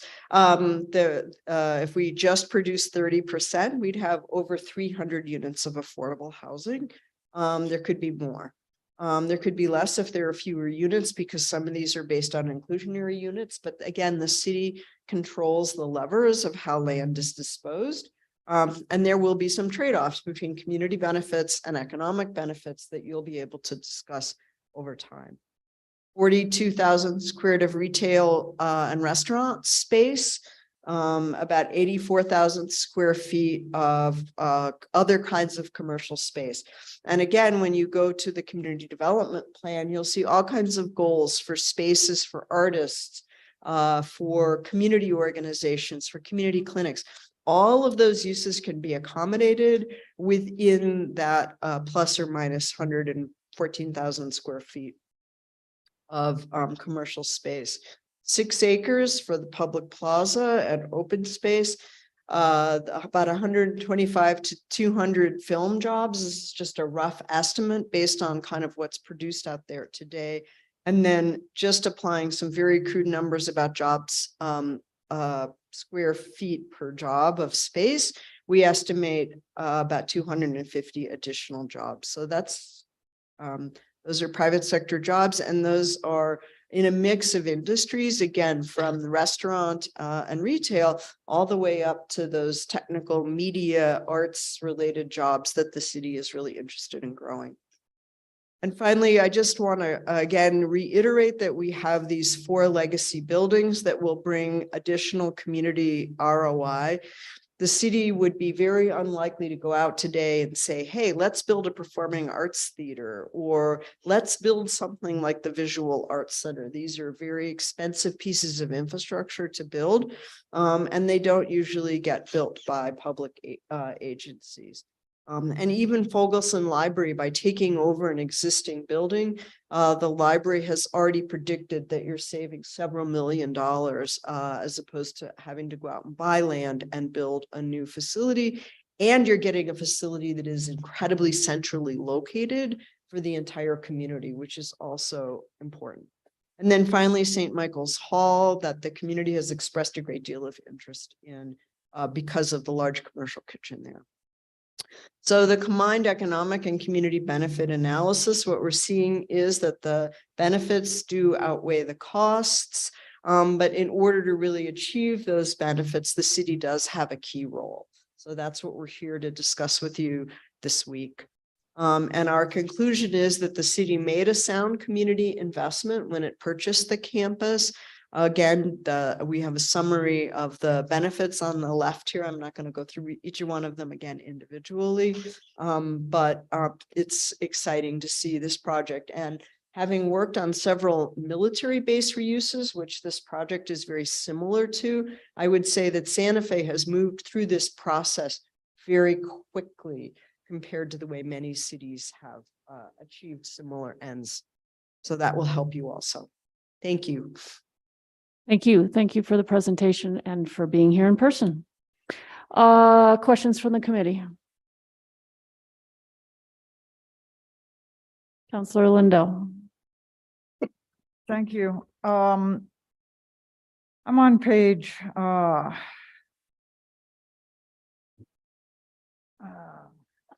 jumping around on me. I'm on the snapshot of Midtown's economic return on investment in today's values. Okay, on the land sales, we're using 28 million there. When a couple of slides up, At 27. it's 22 million. Well, we use the base value, the 27 million, which we think is the most likely value. I'm not quite sure how that 28 million number got in there. As you know, Councilor Lindell, you always catch my typos. But it's $1 million plus or minus. But we did work with the base value here because we thought that was the most likely. Right, but we're also talking about a $4.5 million donation with a net land value of 22 million. So why not use the net We value? could do that. Absolutely. We just wanted to look at the total value versus the total cost, but you can subtract any number of these different costs. And that's the cities to determine how, then again, that's that trade-off or balance between community benefits and the economic returns. Well, you know, I'm trying to be as realistic as possible. And in that same slide under costs for infrastructure, we have 26 million. And you just said, well, we think that's low. Well, why not use the realistic number? Well, this is the best estimate we have today. But we think it's low.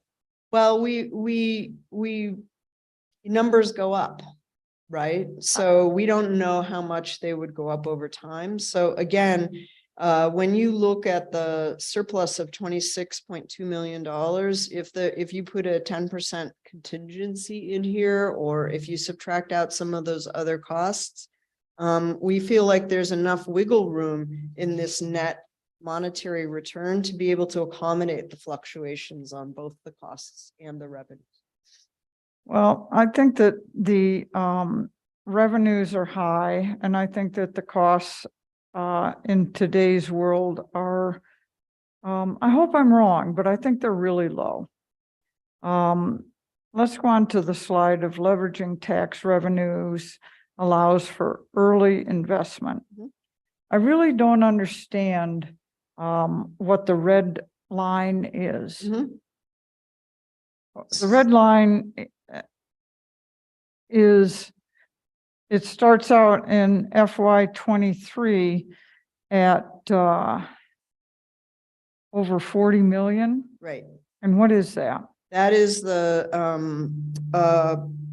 proceeds from the bond are in that. So remember that this is basically that gold line. Plus that's total income plus the property disposition, which is revenue that you would achieve from the property sales against the total expenses. So that's showing the cost, the revenue minus the cost. So this has a high revenue number in 2023 because it assumes the $50 million bond issuance, and it also assumes the early sale of the film campus.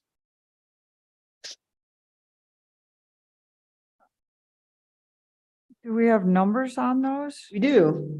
We have quite detailed numbers.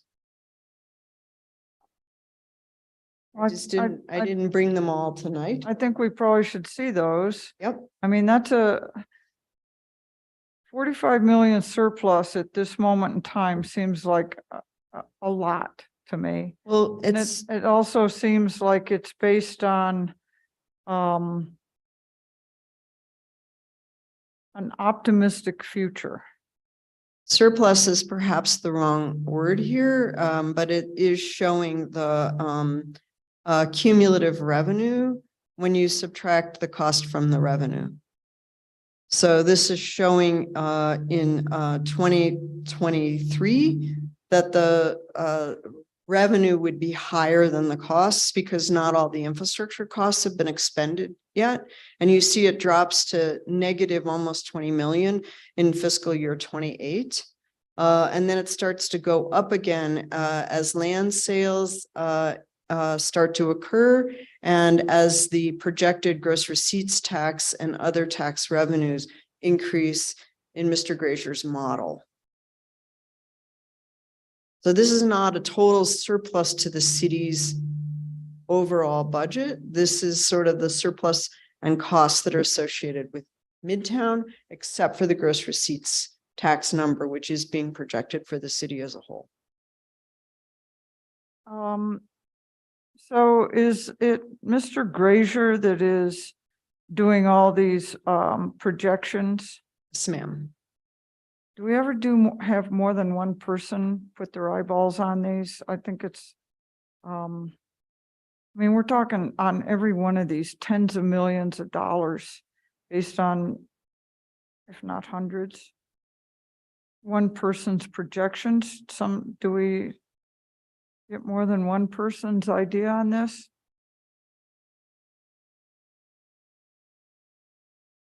Absolutely, absolutely. And of course, this will have to play out over time.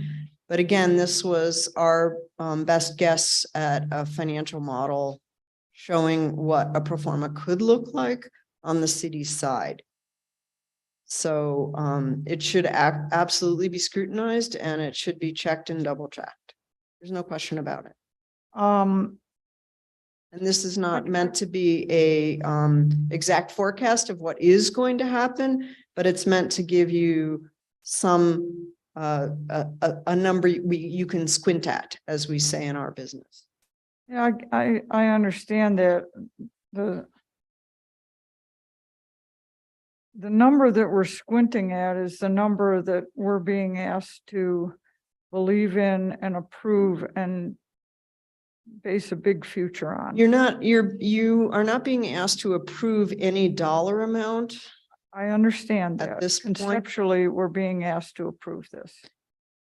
You're being asked to approve the rezoning, which would allow this to happen. in terms of the land sales, right? Yes.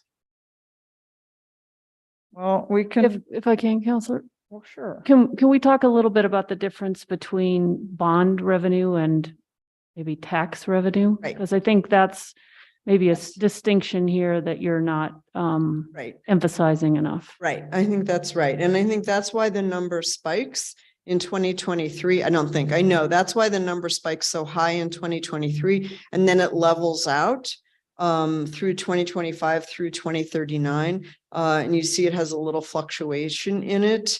So that is the ongoing revenue again from the gross receipts tax. And then the cost, the total expenses that you see include the payment of the bond.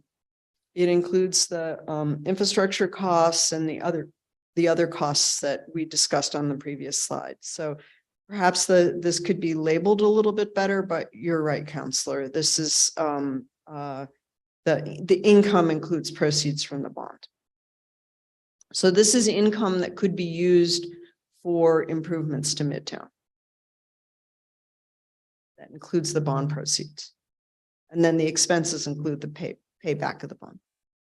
And if I, just one more quick thing, and the bonds we control, right? We Correct. control how much we go out to bond That's for, correct. how much revenue we will get from That's- issuing bonds. That's right. That's exactly. And we also control the timing of when we That's issue. those exactly right. bonds. That's exactly right. So again, we just worked with the phasing assumptions that that are in the community development plan and the master plan. And the assumption that the infrastructure would move forward sooner rather than later. Again, we don't show in this revenue forecast, but we discussed on October 17th about developer reimbursement for some portions of the infrastructure costs. And also the fact that the highest infrastructure cost is road construction. That's also the cost that is the most likely to be paid for through grants from the state or federal government. Yes, I do think your slide probably could Use some be retitling. framed differently. Yes. Because it does lead you Fair down the enough. wrong path. Yes, fair enough.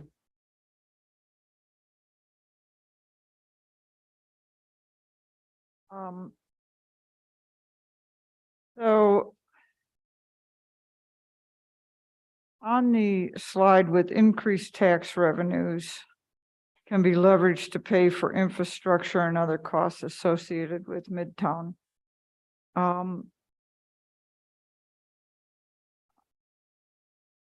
That slide confounds me a little bit because an estimated $30 million in increased gross receipts tax for the total city over the course of 16 years, not very much a year.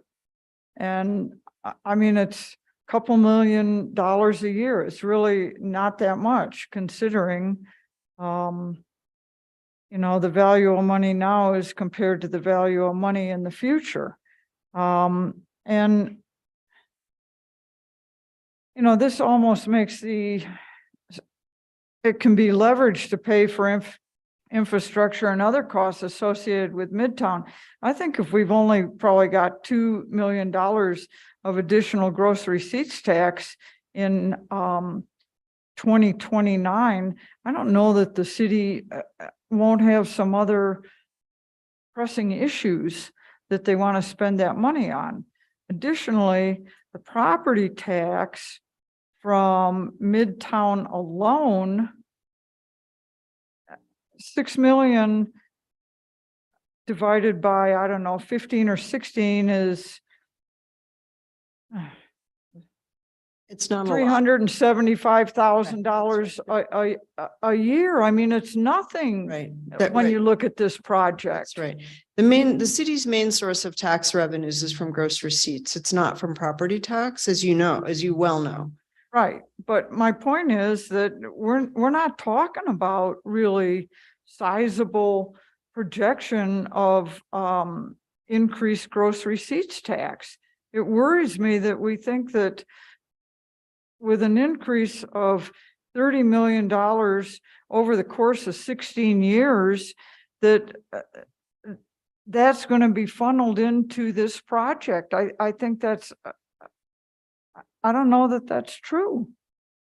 Right, that's a policy priority that you all will. Right, able to but what determine. happens if we don't? Well, then you won't achieve the return. You'll have this asset that's a distressed asset and it will continue to deteriorate. This just feels tremendously risky to me. That is not a lot of gross receipts increase on an annual basis at all. And this project's basically saying, you get $2 million of increased GRT a year, we got to have it over here. Don't even think about another project. Don't think about doing something else. We got to have it. So those are my thoughts on this. It feels really risky to me. So that's my thoughts. Thank you, Chair. Thank you, Counselor. Other questions from the committee? Counselor Cassett. Thanks so much, Madam Chair. So just to follow up, as we're looking at kind of all these different projections and these different numbers, when I'm looking at slide 18, that snapshot, we had also talked about a few other things that aren't included in here that could potentially be some revenue. So we talked about federal grants. What else am I missing that is not listed here under these revenues? Additional state grants, developer reimbursement for infrastructure costs. This is why we think that 74 million is actually could be a conservative number, or that you could think of it as there are other ways to offset the revenue risk. Okay. Okay. Okay.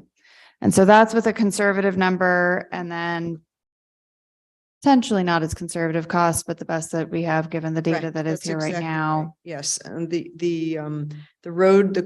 construction of roads is the highest cost, as you may recall. And again, I've spoken to a lot of experts about the cost assumptions that we used, and they said, yeah, it's probably about right, but we don't know. Yeah. So I think that this has just been a time of tremendous uncertainty about costing for infrastructure projects like that. And the road costs, correct me if I'm wrong, if I may just be thinking about big projects, but that's one of those areas that we tend to be able to pull down dollars pretty efficiently. Correct. Yes, that's the one cost that has no source of revenue directly associated with it.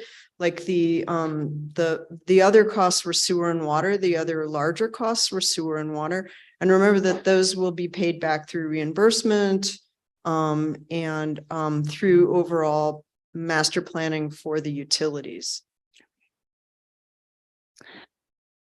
And then, I mean, this has always been one of the pieces that I really find a lot of value in, and I think it's something that we'll really have to think about. When I think about Midtown, I don't, covering our costs, great.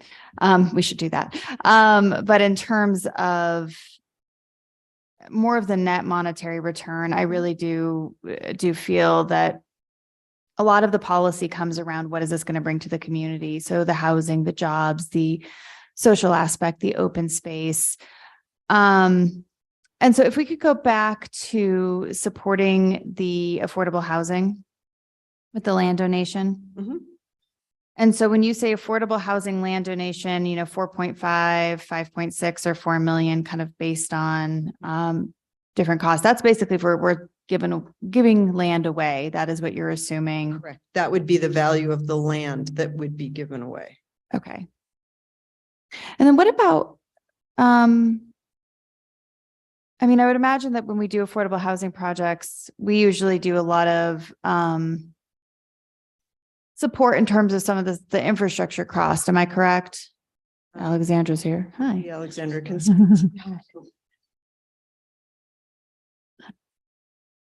Always wonderful when Alexandra's here. There's always a question for her. Madam Chair, Councilor Cassett, thanks for that question. We support affordable housing projects in a variety of ways. The land donation is one of them. We provide fee waivers. They don't have to bring their own water. They're given water rights. Permit fees are reduced or even waived entirely. So there are lots of different ways. We could provide infrastructure. We have done that with a few projects where the city paid for a shared infrastructure cost. But it is allowable under the New Mexico Affordable Housing Act. Okay. And then considering all those supports, looking at about what, 330 estimate of affordable units, how are those calculated in all those different other ways that we support affordable housing projects or units into some of these calculations? Madam Chair, Councilor Cassett, it would not be attributable at all to the inclusionary units because those are part of the market rate production. Mhm. So the developers covering those costs. So the donation would be exclusively for the set aside parcels that will support 100% affordable. Was that your question? I don't think so. I'm not sure. So, you mentioned, for example, water rights is something that we don't make them bring to the table. When we're looking at, I guess that one's hard because that comes from our water bank and not necessarily a direct cost. I guess I'm just thinking of kind of all the different balances of this land economics piece. And when we look at 330 affordable units, which is a really decent amount on this land, and how those extra supports come into some of the calculations that we're making and the modeling that we're making here. Madam Chair, Councilor Cassett, that you're right to identify those as additional supports, and they're not calculated in the revenue or the cost projections here. Okay. But they also, again, they do change. We may have a new subsidy source of financing that comes online that covers a cost that we would have covered in here for general infrastructure. Okay, thank you. I think what I'm really gathering from just the overall conversation and presentation is there's just so much in flux. And I think that that's going to be one of the really challenging pieces, that as we're making decisions, especially as, we're discussing kind of the parcelization of Midtown. So it's not just, we're going to sell this thing for one fixed cost and then it goes to a developer, and how we, I guess this is up to staff. This is part of your job is really how we start to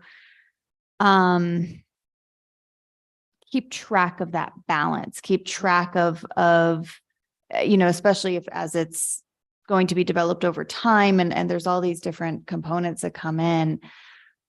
I'm not quite sure there's a question here, more of an understanding of the enormity of the project and the length of the project and the complexities that here, and the understanding that there are these different levers, as Councilor Maraworth brought up. We decide how much we go out to bond for, when we go out to bond, and so there's all these different pieces, and maybe Dina, since you have done some of these larger projects, how do we as a governing body that will change over the course of this project, really start to keep track of this progress and how that is impacting the various policies and values that the governing body is putting on this property? That's a great question. And I would say there are three aspects to that answer. First of all, the zoning and the master plan sort of set what the physical parameters will be. So once that's adopted, I'm sorry, I'm hearing the buzz, so I'm hoping I'm not buzzing you out. So that is one way of creating certainty. The second is the community development plan, which has a great deal of information in it about how the disposition process should be conducted, again, based on the community's goals and values. So assuming that stays in place. And then the third thing that is under consideration is the creation of a metropolitan redevelopment area. And if that area is created, there will be a board, there will be staff, and there will be an implementing entity that has the opportunity to be quite entrepreneurial. Now, that board will be advisory, the way the Planning Commission would be advisory to the governing body. But again, it has a community presence to it. There's a transparency because of that. And there is, again, a clear path for managing, a clear process for managing this, because you're right, over time, it's complicated. And this is how these big military bases are managed in other cities. They have a reuse authority or some other entity, and they handle everything from leasing to managing the infrastructure, capital improvements to the procurement. Wonderful. Thank you. And thank you for bringing up the MRA again. I keep forgetting about that one, It's a and very it's important aspect of- absolutely. of this. And again, it was discussed at great length in the community development plan. So And we've had some presentations in various right. committees. So yeah, right. yeah, thanks for jogging my memory of things I should Okay. be remembering. Absolutely. I will go ahead and yield the floor for the time being. So thank you so much again for the presentation, Absolutely. Madam Chair. Thank you, Counselor. Councilwoman Villarreal. Madam Chair, thank you, Ms. Belzer, for being with us in person. It's good to see you. I just wanted to follow up on that revenue amount, the land sales amount. Mhm. So that was a projection, whether it's, fluctuates between the different numbers that Councilor Lindell was talking about. I'm curious, how do you arrive at, I guess I'm trying to understand, that's based on the 62% of land. And so can you give us a projection? How much land is that? So, How much yes, That's a land- great question. I wish I had that at my fingertips. mean, that would don't have the mean- percentages, but it's 64 acres plus or minus times, 62, 0.62. That would tell you roughly. Well, you have to net out, I'm sorry, that you have to net out the, no, that's to take it that way. Yeah. Yeah. Is that's on a gross basis. Yeah. That would tell you how many acres. And then what we did was we took each block and parcel as it was laid out in the master plan, created a set of assumptions about how that would be developed, what use would be developed. Because remember, the master plan only has suggested uses, and there are a range of densities and to some extent use types, but mostly densities that developers can choose from. They have to meet the form-based code, but there are a variety of densities and building types. And then we made, again, our best guess about what we thought would be developed. That's the base land value, and then multiplied that land by the land value that we got from the local development community. So based on that assumption that 62%, what if it ends up being lower and we lease more, or the option for that, or maybe folks out there would prefer to do that versus trying to buy land and develop it privately.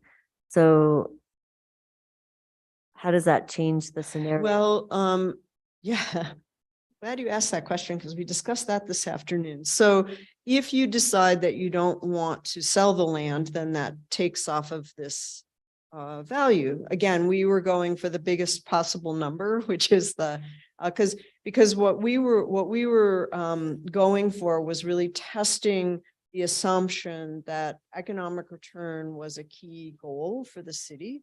And so that assumption then plays out in early land sales and selling as much land as possible. Again, assuming that those legacy buildings don't get sold, they could be sold or leased, but they're not part of this calculation. And then the other thing is that it depends on what you want to do with those 4 sites that could be developed for affordable housing. Again, would you give those away? Would you donate those to affordable housing projects?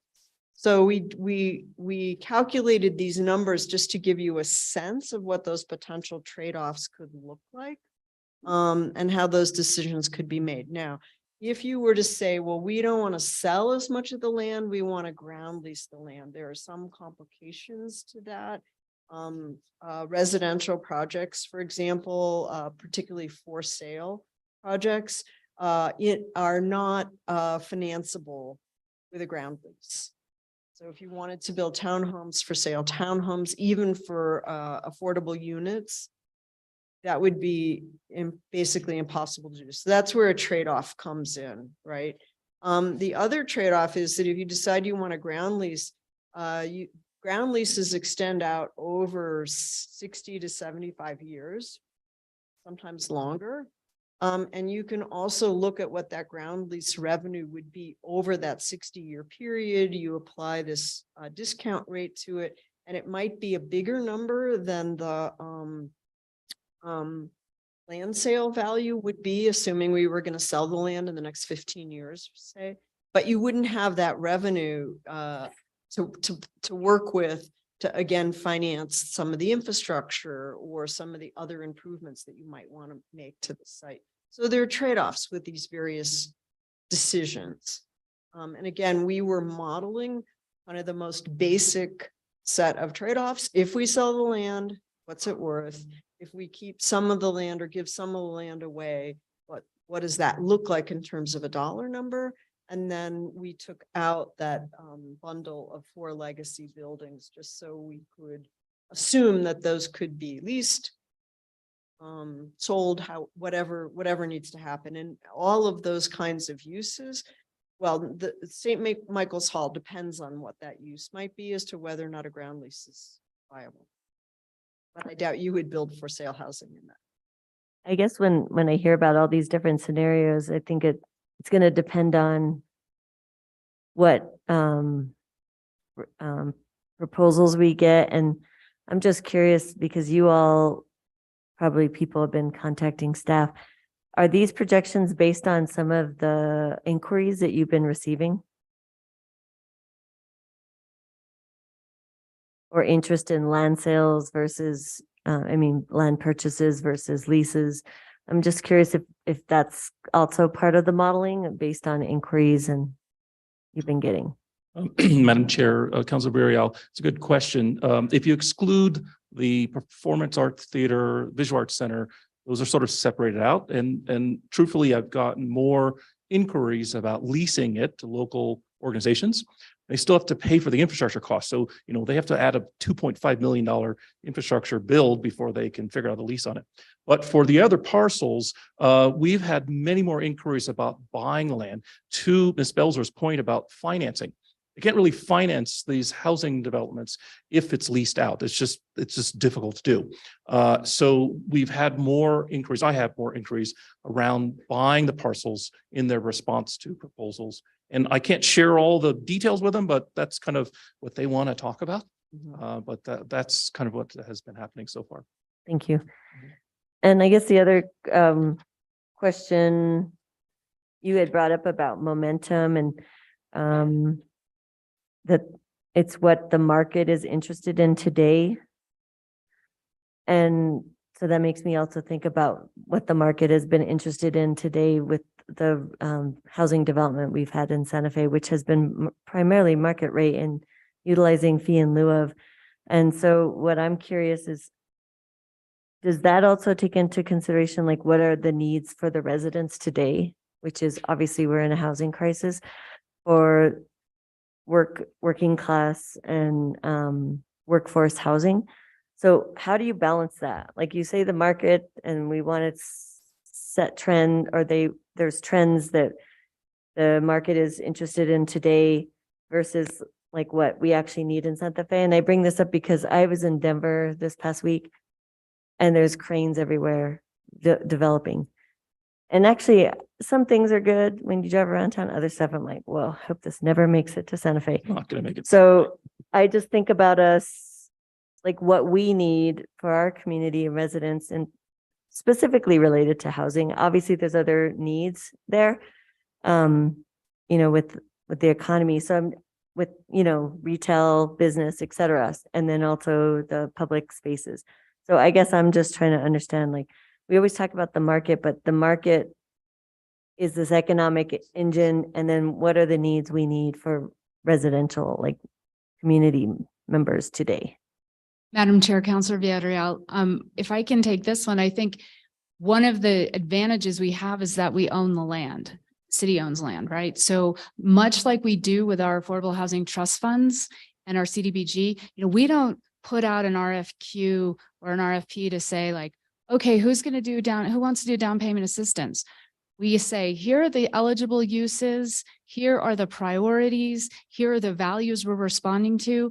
Now, community who is providing the services and building the housing and working directly with the people, you tell us what you need from your constituents' point of view. So that's kind of what the advantage we have here is that we can put this out to the community, and we're gonna find out who needs what by the responses we get back, because HomeWise isn't going to build houses for people who can't buy them, right? LifeLink isn't going to try to put together a rental project if they don't have any renters who can live there. So we do have that advantage that we can set up that value as part of that return on investment.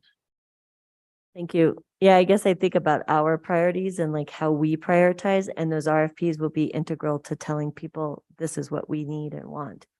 Yeah, and Madam Chair, Councilor Villarreal, if I can make another point just to that point, I think we tried and I stumbled through trying to explain this months and months ago when we were standing here talking about this, because that is our power. That is our superpower here. And so we don't want to set a lot of restrictions or a lot of specifics at this point in time, because we want to be able to write those RFPs to respond directly to what's happening in the community at the time it's happening. We know this is going to take years, but if we set a bunch of rules right now, like, well, it has to do this and it has to do that, and we know these are our needs right now, and we want to respond exactly to those needs, we're going to get ourselves in a situation where we can't be nimble and where we're not serving the community. Yes, and there's an and piece here that we have to also show our values and that what are the things that really need to happen now. Like, we are in a crisis, and we will continue to be in the crisis down the way if we don't like deal with what we need to do today. So that's why I say like the prioritization. It's not like setting all these parameters where nobody can make it work, but then also like, yes, and we also have these are the needs that the Santa Fe, that our city is identifying, and that's what we really want to prioritize based on what we say in our RFP. So that's what I'm hoping for and wanting to see. And then the last question is kind of related to this, is like we talk about the quadruple bottom line, and then this report really focuses on the economy piece. And it's hard for me to visualize because it's not forecasted here, but like, how do we even forecast equity, culture, and environment? Like, these are things that I don't see in here, and they're important. So when we talk about it being a priority for us to have the quadruple bottom line, I don't actually see it in the presentation. So that's what I care about, and I think we all care about that. I'm just trying to figure like, how do you actualize it when it's like based on like revenues and cost estimates? It's very difficult. That's why it's called land economics versus community report. So I think where you could get an answer is to Ms. Latt's point, is that when the RFPs goes out, we lay it all out there. As she said, our superpower is this is our land. So we get to make the rules. And so we can add equity, sustainability, et cetera, into our requirements for responses to different parcelizations. So that's kind of where you'll see it. You won't necessarily see it in the numbers because it's very intangible. It's very intangible, but you can see it when people respond to requests for proposals that, focus on local jobs, or focus on affordability, or they focus on sustainability, or they collaborate with local community organizations. That's where you'll get to see this response of that triple bottom line. You won't actually see it in these numbers because we have to look at it as this started as a community benefit, this development. We're now at a place where we're actually selling it and disposing it. We're doing development, we're doing infrastructure. So it changed a bit since 2008 or 9. So that's where I think you'll see that that response. And that intangible part is when RFPs go out, when we do include those values and requirements into them. Thank you. I think I'll just close with the point when I think about this monetary return. We may not get a monetary return, but we will get a community return. And so I see Councilor Kessett, brought this up, the balance of that I think is going to be important. And it's probably going to take a while to get there. So thank you. Thank you, Counselor. And just again to remind us, this presentation in particular is about the city's return on investment. I think in terms of the economics and the financial situation, and using this model as one kind of way to look at all these moving pieces and how complicated this is. It's really, if you want to look, you got to look to the community development plan, and that's not what they're emphasizing tonight. But I think we did do that couple presentations ago. So again, this very complicated development. Councilor Rivera, and we're not going to make my goal of 2 hours by any stretch of the imagination, but I think we are all being kind of conscientious and being clear in our questioning. So appreciate that. Thank you. Be brief, Madam Chair. Can someone answer if the rail yard flats are on leased property? The rail yard flats, they are on leased property through the Rail Yard Corporation, not through the city. So it's a very different redevelopment district versus the city. So we own the land, but we have no control over how they do the deal versus what we do in the city. Let me clarify that apartments can be done on a ground lease. It's for sale units that do not work well with the ground lease. Yeah, so it's not that it can't be done, it's just a little more That's correct. difficult. Well, on the for sale units, it's near unto impossible because banks won't lend. All right, just wanted It's to. different in different countries, by the way, but this is the way that American financial institutions operate. Okay. And in your assumptions, I have notes here from another meeting that I believe you were in that said if the city leased the space that we're currently using, the building space, we could generate some revenue immediately. Was that factored into any of the Those are figures here? short-term leases. In terms of looking at the ways that the current operating revenues are offsetting the current operating costs. So that was just like in today's, paying the bills, how are we paying those bills, and how much of that is coming from the city's general fund and how much of that is coming from other revenue sources. So that's what that was with respect to. This is all looking forward Right. to look at the long-term development. Okay, Miss Oster, can you get me that information? Doesn't have to be tonight, but just are we paying rentals or lease for what we're using at Midtown currently? And I think we have a couple different departments that are on Midtown right now. Madam Chair, Councilor Rivera, I don't think that the departments that are there are paying any lease amounts to my knowledge. It's really the studios, the recovery center, and Vital Spaces. I think those are the three short-term rentals. And I think there are some internal departments, but I don't think they're paying any lease amounts to our asset team. Madam Chair and Councilor Rivera, we also have our Public Works Director, Regina Wheeler, and she's shaking her head at me saying they are not paying rent at the moment. No, what we were showing in the previous presentation was that if the city had to go out onto the open market to rent equivalent space, here's what it would cost. So it was a cost savings to the city, not a direct revenue stream that was coming into the city. Okay. Thank you. Thank you, Counselor. I have just a couple questions. So I want to address, we've had one person who did this model, but his background is considerable.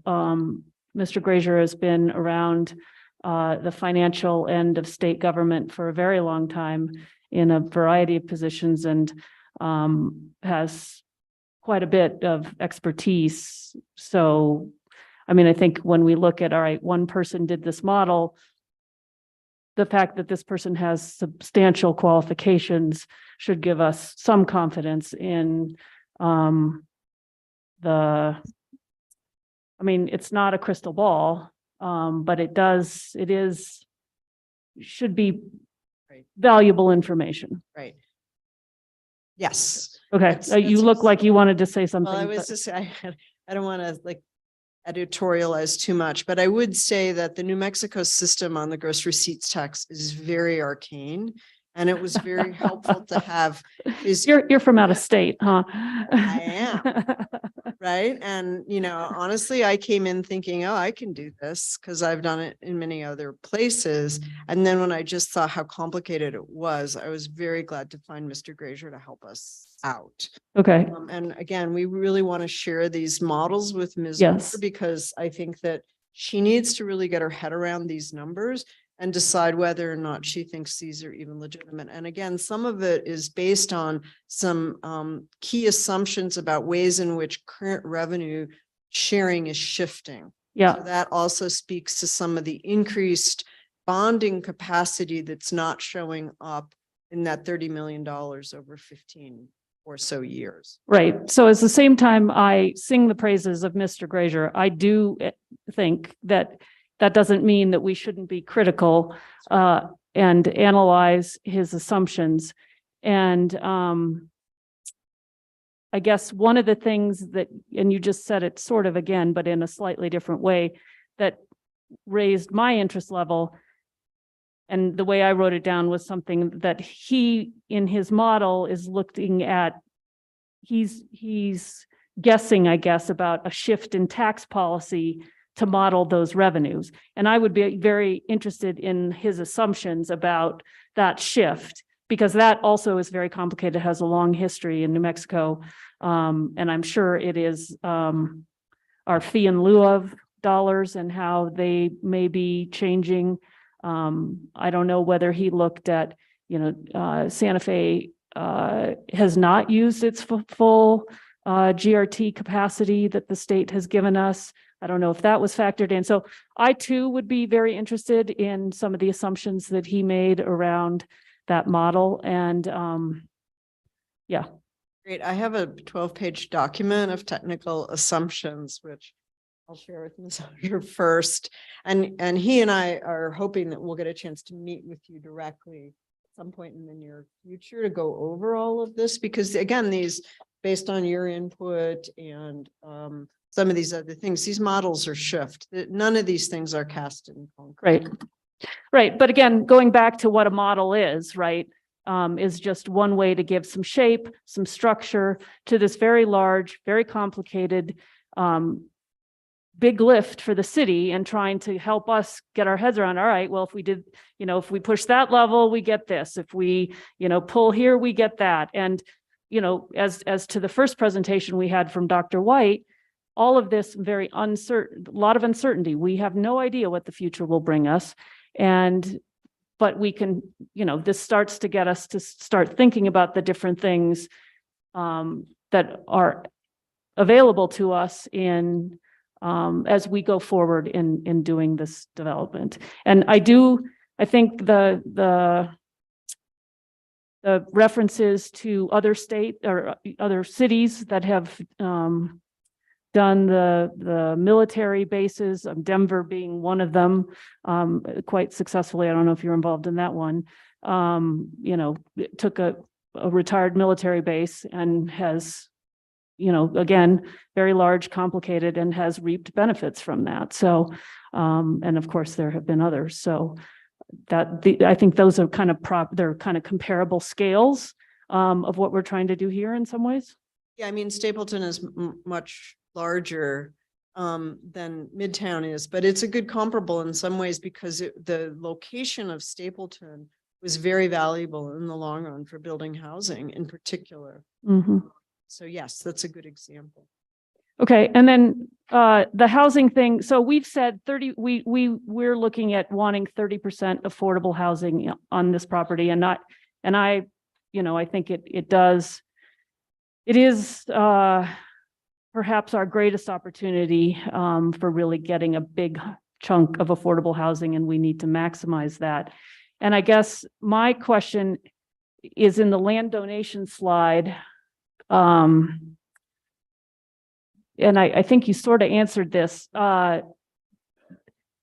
This is just 4 parcels. Yeah, so this is not all of what we can do around affordable housing. This is just because I think you, in answer to another question, said something about this doesn't include the fee in lieu of, which would be those are different parcels that might be used, that might utilize fee in lieu of. That's right. Okay. That's right. So these land donations is not going to get us 30%.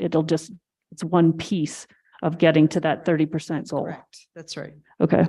And then I guess I also want to go back as this idea of 30% affordable housing on this property.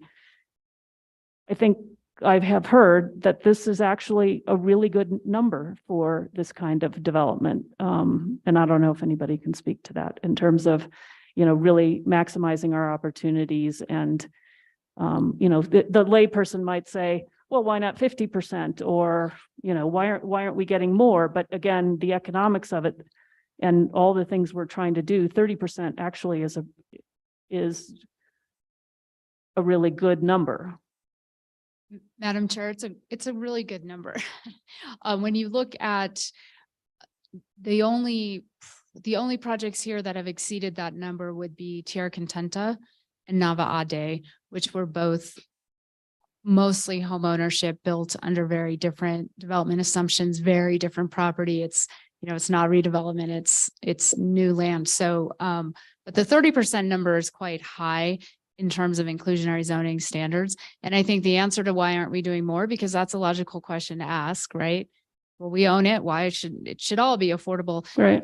Because that's not what we do. We would have to be a housing provider, a housing authority.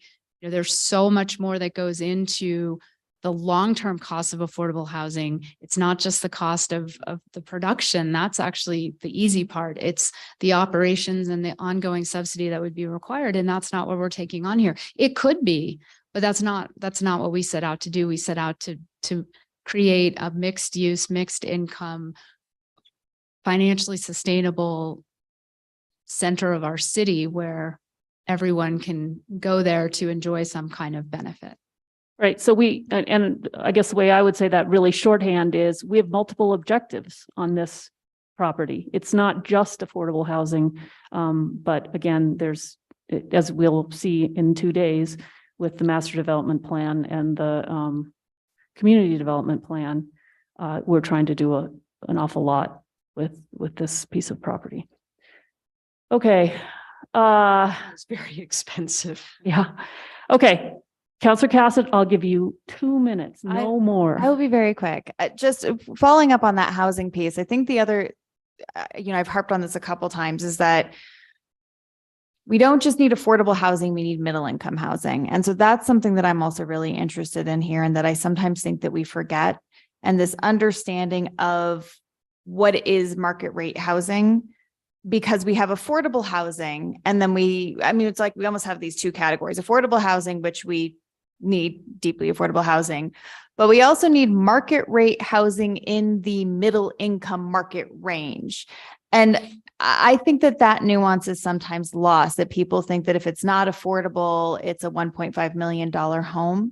And I don't know, Alexandra, if you can speak to that a little bit more about how we achieve, because it really is, it's a mix of housing. We want the affordable, we want the middle income, sometimes referred to as workforce housing, but I think that kind of almost bridges, because there's this line of places where you're not officially affordable. But we also know that we have a major housing shortage in kind of that middle chunk for first-time home buyers who don't qualify for a lot of the affordable housing programs.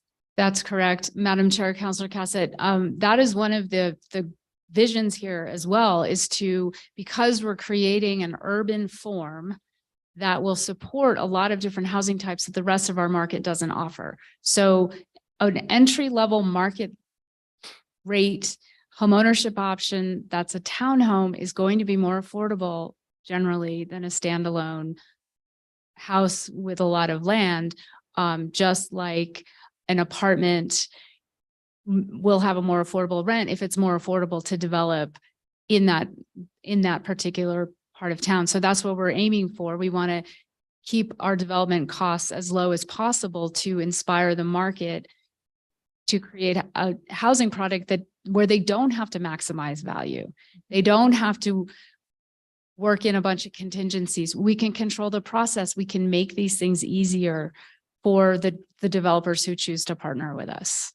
And kind of speaking to our earlier presentation, part of our issue is that we just have such a housing shortage that we're almost getting these, I'm not sure artificial is the correct word, but we're getting, housing prices that are really high based on what the housing product is. It shouldn't be that way, but because of our shortage, we're seeing this increase when we're not controlling.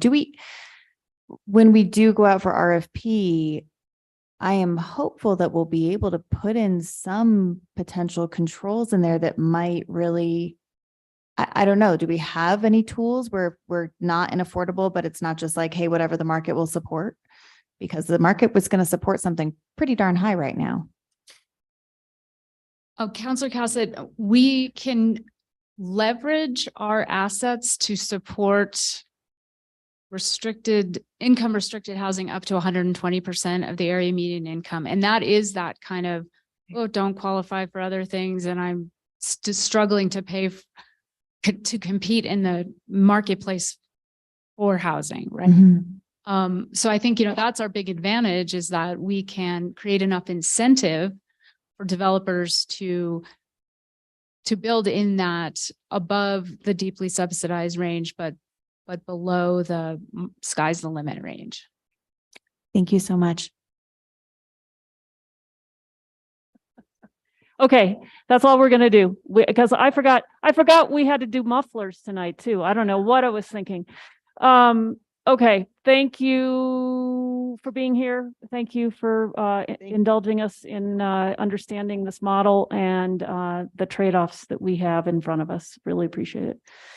Okay, we are moving on to item D. Councilwoman Villarreal, you pulled this item, request for approval of a budget amendment resolution to fund park ranger salaries and to create 3 positions to oversee park security in the amount of $232,692 from FY23 service contracts and move to general salaries and various benefits. And we have our Parks and Open Space Division Director, Melissa McDonald, with us, as well as a friend. I don't know, you'll have to introduce us. Thank you. Thank you, Madam Chair. First, I just want to say thanks for your patience, and also want to thank Jason Sharp, who's with us, to be able to say thank you for all the work that you do with the Park Ranger program. And I'm supportive of it growing. And I wish I would have been able to clarify these points beforehand, but I have another job. So I'm asking you now. I just wanted to make sure, so the amount of money that we have that is going to be utilized from service contracts, does that mean that the money for that was going to be targeted for I'm trying to think of the security companies? So are we using that and then just now shifting it towards actual staff to grow our park ranger program? Madam Chair, Councilors, that is correct. This would replace our low-level security with the Rangers, but we're keeping some funds for the higher level needs. So it won't replace all the security contracts, just the low-level ones. And we've already started to do some of that with the Rangers, and that has built our belief that this is a good direction for the city and in the city's best interest. Great. And then how does those two kind of entities, if you will, integrate? So park rangers, will they be working with our security companies in some way? Will there be like some kind of communication? Because, you hear from us, you hear from the public, and then I don't know if the security companies will actually be helping inform you all what's happening. Sometimes I feel like there's a disconnect with them.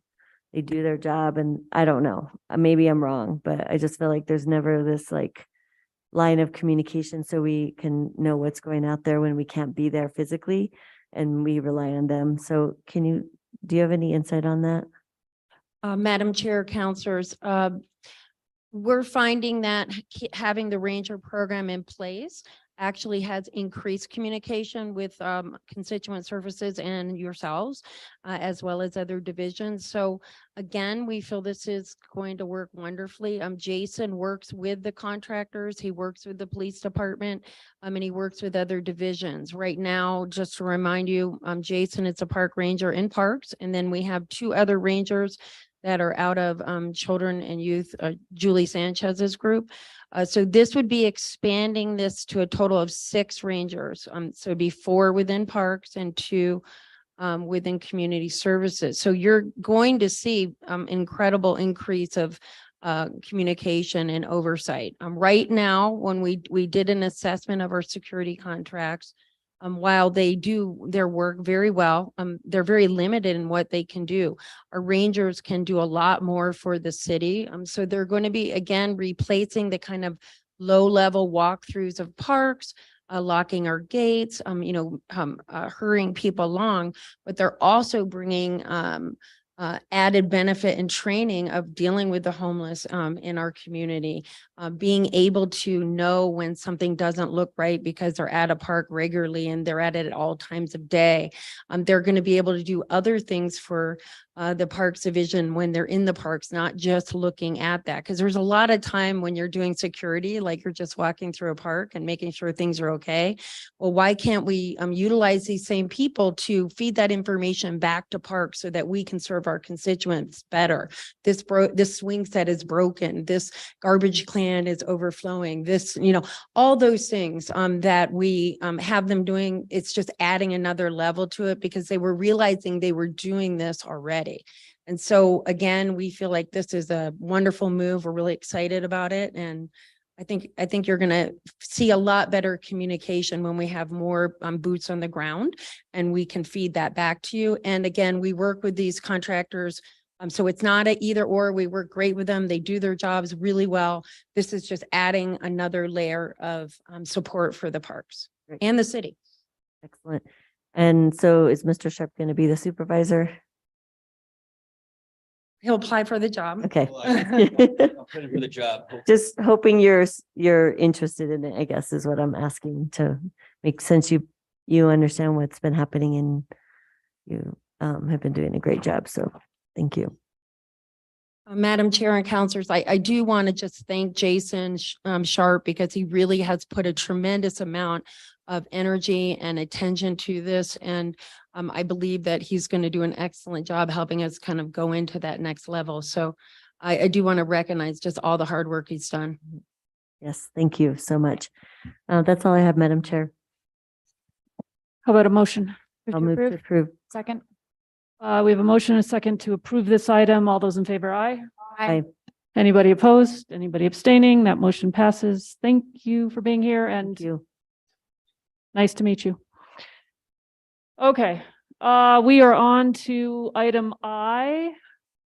HIJKLMNOP, request for approval of amendment number 3 to Master Services Agreement item 18-0758 with Paymentus to eliminate the monthly subscription fees of $7,000 per month for the remainder of the FY23. In addition to FY24 and 25, we have Nancy Jimenez, I believe, maybe. Okay, and we have, who pulled this? You did, Councilor Lindell. Thank you, Chair. Nancy's not here. So I'm going to go ahead and make a motion to approve. Is there a second? Second. Motion and a second. Is there discussion? All those in favor, aye. Aye. Anybody opposed? Anybody abstaining? That motion passes. Okay, we're on to M. Request for approval. Hold on, PrimeGov.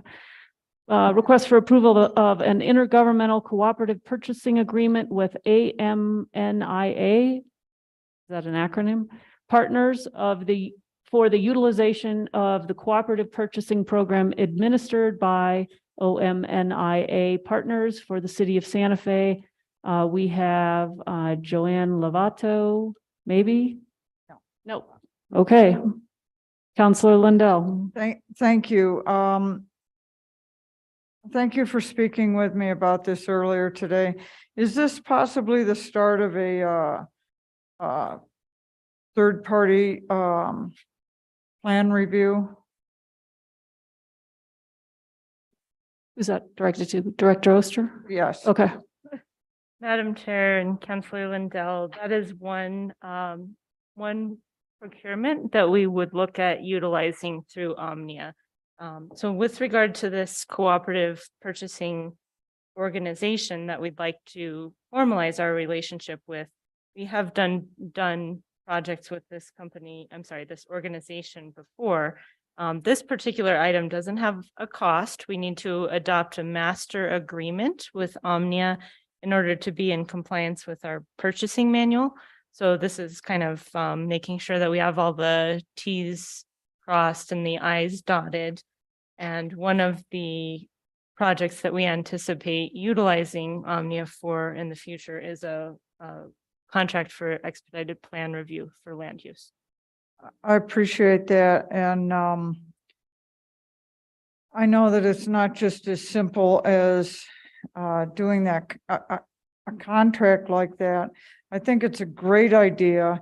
I hope we'll move forward with that, and that in doing that, we realize that we're going to have a fair amount of effort put into policies and procedures and some kind of a rollout plan for having third-party review of plans. But I really do hope that we pursue that, and that's one of the first things that we do with that. So I'll move to approve. Second? I think we have one more counselor with questions, Councilwoman Villarreal. Just a quick question about, so this is the agreement, and then once we have it when they start structuring it for the third-party plan review component, then we will see that in more detail, correct? Madam Chair and Councillor Villarreal, it would go through the normal process. So depending on the amount, it would, if it were over 200,000, it would come to you Okay. for review. I'm I sure- don't know the estimated amount. For Yeah, that. I'm sure it will be over 200,000. Okay, thank you. That's all I have. We have a motion and a second. Any more discussion? All those in favor, aye. Bye. Anybody opposed? That motion passes. Okay, we are on to, believe N.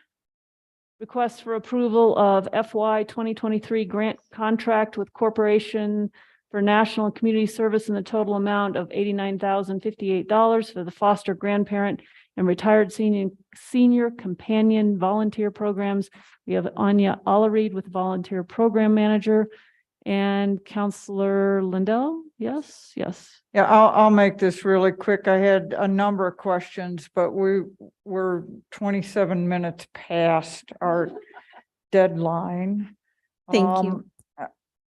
Just one question of all the things that I had. Who qualifies the service providers? So the volunteers, so you do have to be low income. So it's based on a 200% poverty guideline. And so basically a household of one would have to be under $27,180. I wasn't actually talking about financially. My mistake. I wasn't clear at all.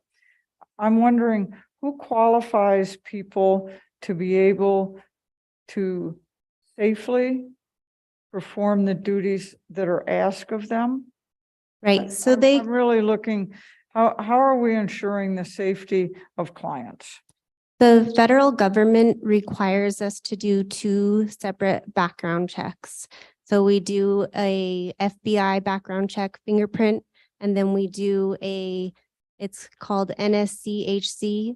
So it's a criminal background check. It's a sex offender background check. So we do have to abide by those both of those in order for them to become a volunteer. Okay, thank you. That's exactly what I was hoping that you would tell me. I'll move to approve. There's a second. Motion and a second. Further discussion? All those in favor, aye. Aye. Anybody opposed? Nobody opposed. Anybody abstain? That motion passes. Okay, on to P, request for approval of amendment number 6 to Administrative Services Agreement number 15-0757 with Cigna Health and Life Insurance to extend the term to June 30th, 2025 for City of Santa Fe employer-sponsored health and life insurance benefits. And we have Alvin Valdez with our benefits and wellness supervisor, and Bernadette Salzar, our human resources director here, as well as it looks like our folks from Cigna. So let's see, Councilwoman Villarreal, you pulled this? No, yes, yes? I did. I thought there was someone else that did too, but Okay, I can start. okay, great. All right. Thank you, Alvin and team, for being patient. I know this is a long night. I guess I was just curious about if you could walk us through your process of how you decide to then move forward with the amendment.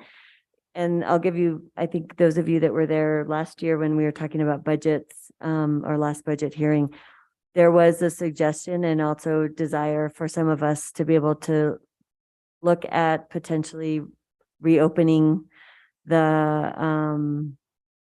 what is it called? Just not RFP. I don't know if it's an RFP process for you all, but to consider other options for our health benefits other than Cigna. And so I guess I was under the impression that you all were going to be moving forward with looking at potentially other service providers and opening that up. And so this is telling me you're not considering that and that you're wanting to extend the term with Cigna. So I guess I just wanted to hear more about what that entailed or what you were thinking. Okay, thank you, Madam Chair, Councilor Villarreal. Thank you for that question. So as we began the journey to start the RFP process, as we had discussed, our procurement team notified us that under our state procurement code that we were able to extend the contract for 2 additional years. The piece that we're requesting an extension on is essentially the administrative functions to process our claims. And our experience with Cigna, since I've been here and based on working with benefits employees and other employees, the service that we get from Cigna, customer service, and the additional resources that we have for employees is beneficial for our employees and their families. And we really saw that through the course of the pandemic with all the mental health support services that they provided, the counseling, telemedicine, all the things that they provided during that. So we opted to go ahead and utilize that section of the procurement code and request the extension for 2 additional years based on that. And we can talk about what portion of our total expenses are attributed to this, what we're requesting. But again, the service that we received from Cigna and the collaboration and partnership over the course of the last several years have been really beneficial for our employees and their families. Because we're self-insured, it's really the way we set up our plans is based on, what we discuss with our benefits advisory committee and what ultimately you all approve.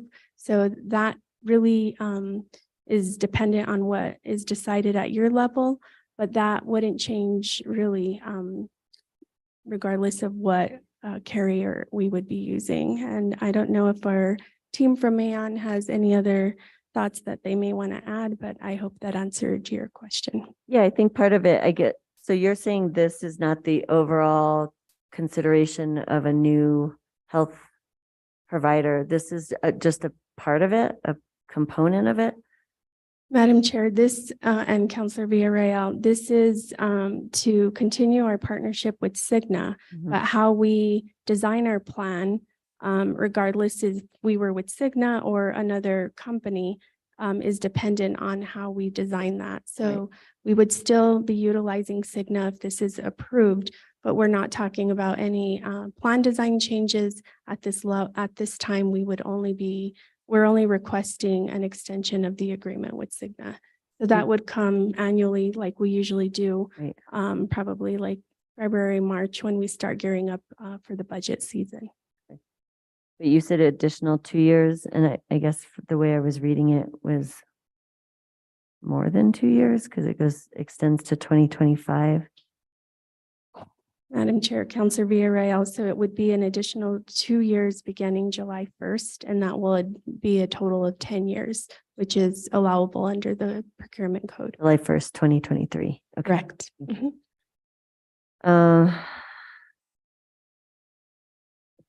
So I realized with the procurement that it will allow to extend that term. I guess I just think it makes sense to see what else is out there. We haven't done that in, what is it, 10? No, it was 2015, right? Yes.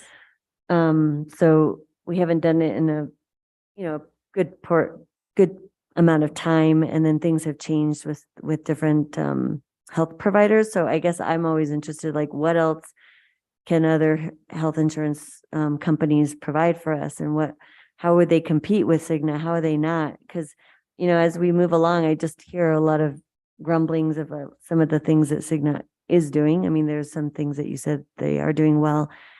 And I guess I'm just thinking that it would be good to have them have another chance, obviously, to be with us, but also give other groups a chance to show what they can do and meet, kind of what we need. And I know that the design changes, but I'm just always curious about, like, competitively, I just think we should be putting it out there that we are considering another service provider. I think sometimes companies get too comfortable, and then we get comfortable too, because we're used to working with them and we know their nuances and quirks. And I think our staff does a good job with, like, how we have to interact with Cigna in the way we have to. But I guess I'm just really wanting us to expand, like, what else is out there. And we don't know that. And I don't know if you all have looked out there either, or if Aon has looked out there to see, like, what are we missing out on? What does Cigna do better? I just really want us to think about that. And I guess I didn't want to wait 2 years to do that. I was, like, ready for us to kind of start opening up our considerations just so we could see what's out there. I don't know if Aon had anything to share about that, if there's any insight that you've seen, and if you work with other companies. Actually, I don't even know that answer. Do you just work solely with Cigna or other insurance providers? Madam Chairman, counselors, thank you for this opportunity. So Aon, as a consultant, we work with many different providers in the New Mexico market. For medical providers, it is a little bit more limited on what is available. We have basically four major players, which include Cigna, United Healthcare, Presbyterian, Blue Cross Blue Shield. And then you will have other organizations that are third-party administrators that will not have the name brand recognition as those big four do. There are a lot of things to consider when changing a carrier partner like that.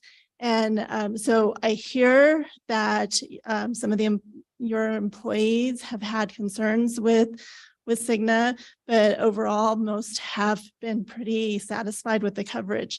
When we make a vendor change, there's a lot of things that need to be taken into consideration. And what you are having Cigna do today is to administer your plan. You all have created your plan designs, what your employees pay for time of service, their co-pays they pay or deductibles they pay. That is all decisions made by you. And Cigna is administering the plan according to those designs. By partnering with Cigna, you also gain access to their network of providers. And with others in the marketplace, their network will align very closely to what you have available through United Healthcare. There will be some differences with Presbyterian Health Plan. It will closely align, but there will be some differences. There would be more differences with Blue Cross Blue Shield because of networking differences in the Albuquerque metro area. Another thing to consider when making a change is there can be a lot of disruption for employees in that under pharmacy care, each vendor has their own formulary listing, what is covered and what is covered at the different copay levels. when you change to a different provider, that will change. And you will have some employees who will be very happy because their copays may go down, but you will have some employees who their prescription they take will move up a tier. And so they will have a greater out-of-pocket expense. So that's just some disruption that we'll encounter at time of change. The other thing that can happen is the carriers have different models around their prior authorization process. And that's for like approving MRIs or other scans, surgeries. And so that can also create some dissatisfaction for employees upon a change. So, I mean, in the marketplace, you know, the biggest change we would see is some differences in network opportunities and some differences in the formulary that is available to your employees. Now, in the overall cost arena, you know, you're paying Cigna administration costs to administer your plan. And then the majority of your cost is your claims dollars. You know, what your employees are going out and accessing care, that's the vast majority of the cost. So from a cost competitive perspective, you're not going to see a huge difference in the administration cost that you would pay to Cigna versus United Healthcare versus Blue Cross or Presbyterian. They would all be fairly close to each other. The thing that needs to be monitored most closely is their contracted discounts with the providers, because that's going to have the biggest impact on your healthcare spending. Overall, our experience in this market, they're all fairly close to each other, and it does vary just based on the type of claims you have coming in. But Todd, I don't know if you have more insight to talk about discounts in your experience of what you looked at. And also, so if someone could also add about what won't change in terms of our costs, and I don't know if it's just administrative or any of the potential benefits. I know it's not the package that we're going to be talking about now, but there was in the contract, like some of the things that will be saved because they won't change. They'll stay consistent up until the what do you call it? The extended time frame to 2020. What is it? 2025. Madam Chair, Councilor Villarreal, about 90% of your plan costs are claims. As Don said, those would be relatively unchanged regardless of carrier chosen. 10% of your costs are administration and stop loss coverage. Cigna has guaranteed the administration fee for the 2 years, so that will not increase. But again, we won't see substantial changes by moving to another carrier in overall costs. As Don said, the benefit design, your copays, co-insurance, deductibles, those are decided upon by the city. So that is not Cigna specific. We could implement any benefit plan with any carrier.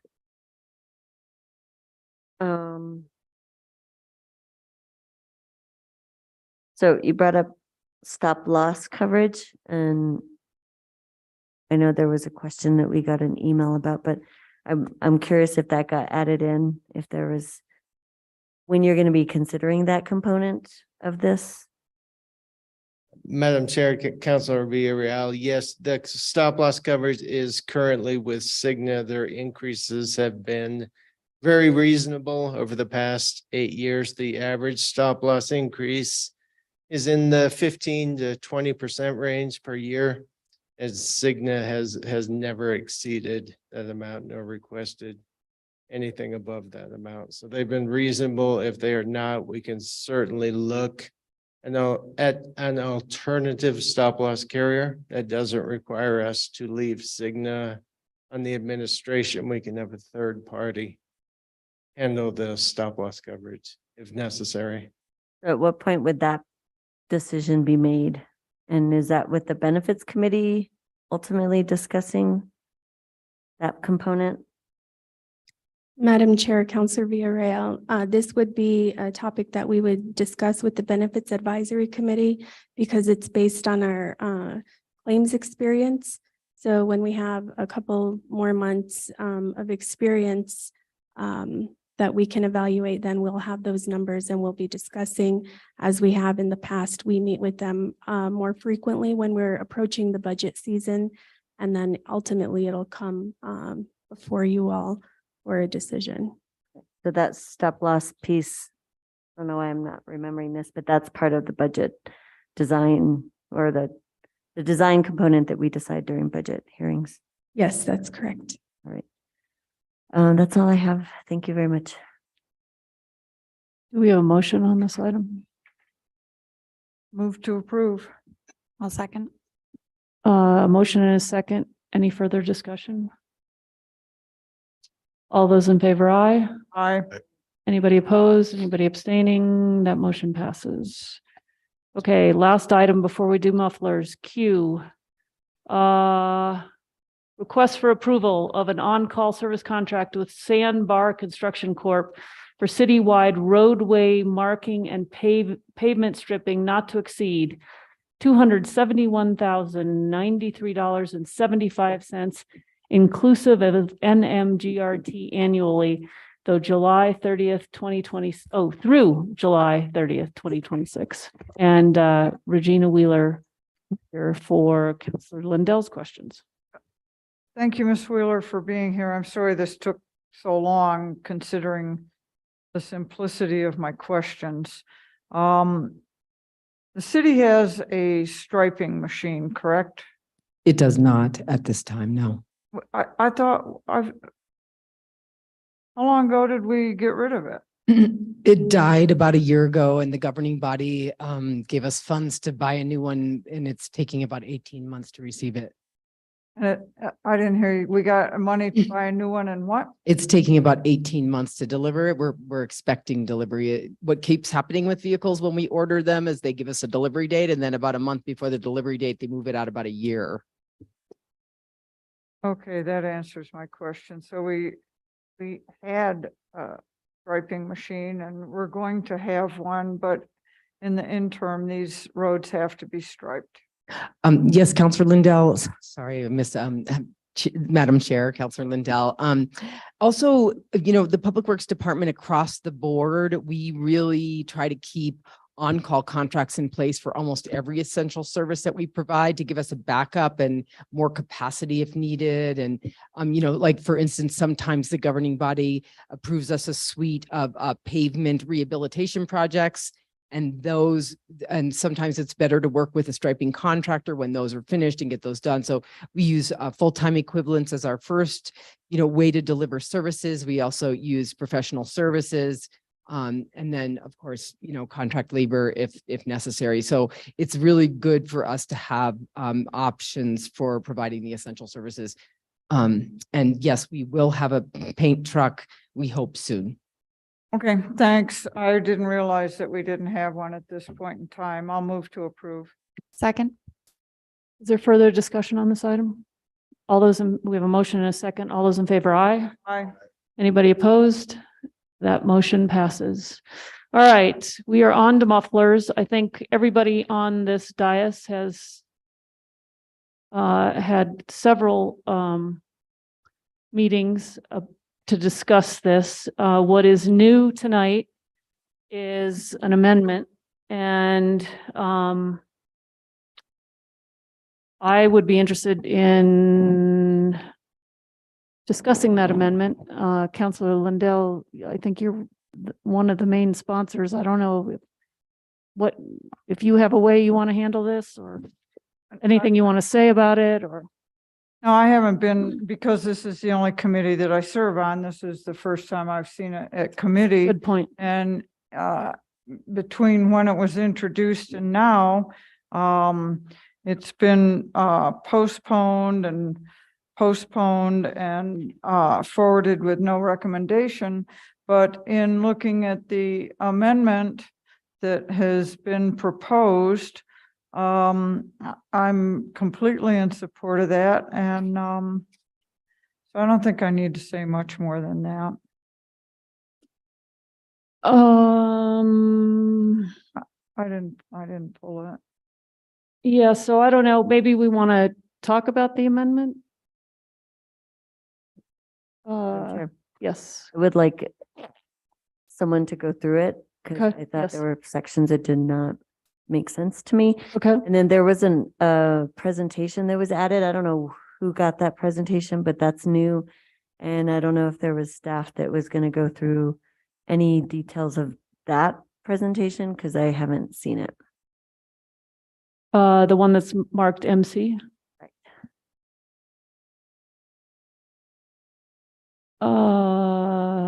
I don't know. I've lost track of, this was at Public Works, Public Utilities, I believe. It appears to be the same one. Yeah, it looks that way. No, I think it is available on demand on Zoom, but we don't have anybody here tonight to present it.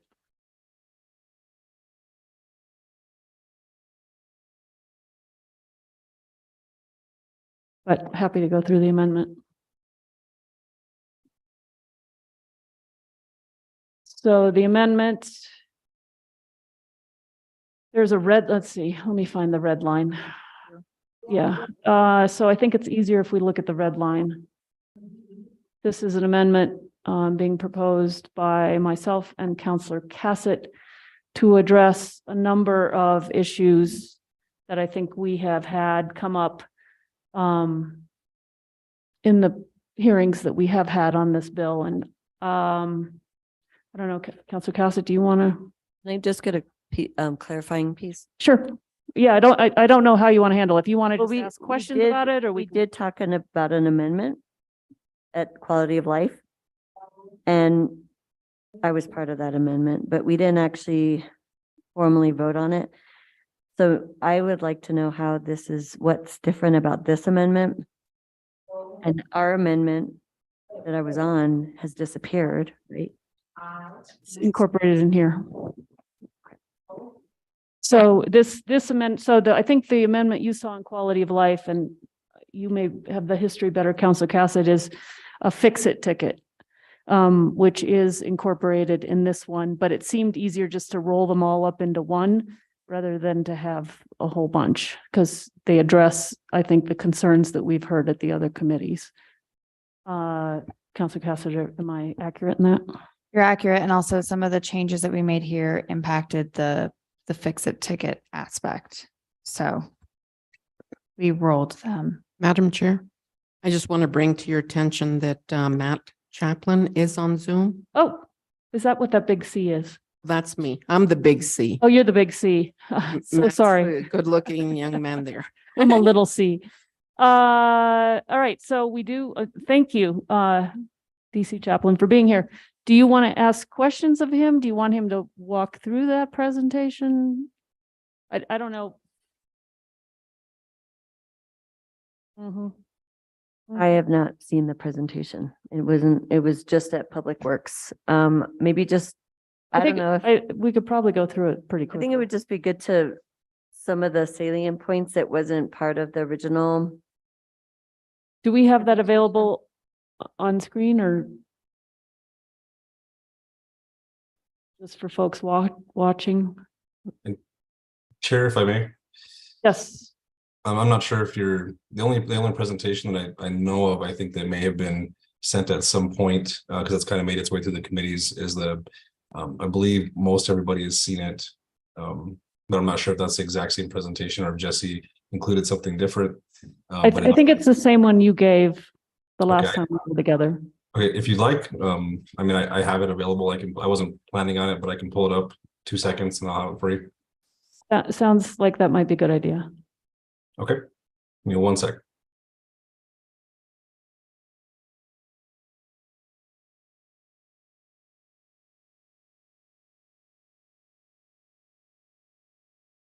I think the part that wasn't included was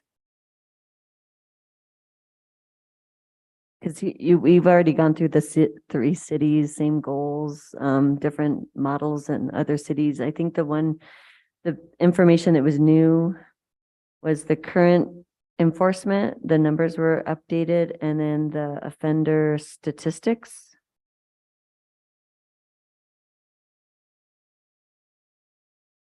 Okay, Counselor, would you like me to go to those specific areas or I'd start from the beginning?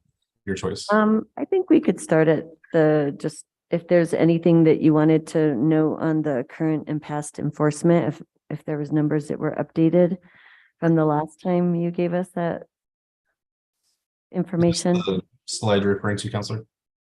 Yes, and then the ones that are after that would be helpful because those are new slides after that. Okay. Yeah, absolutely. So this particular one is just regarding the police, the current and past enforcement, as you mentioned.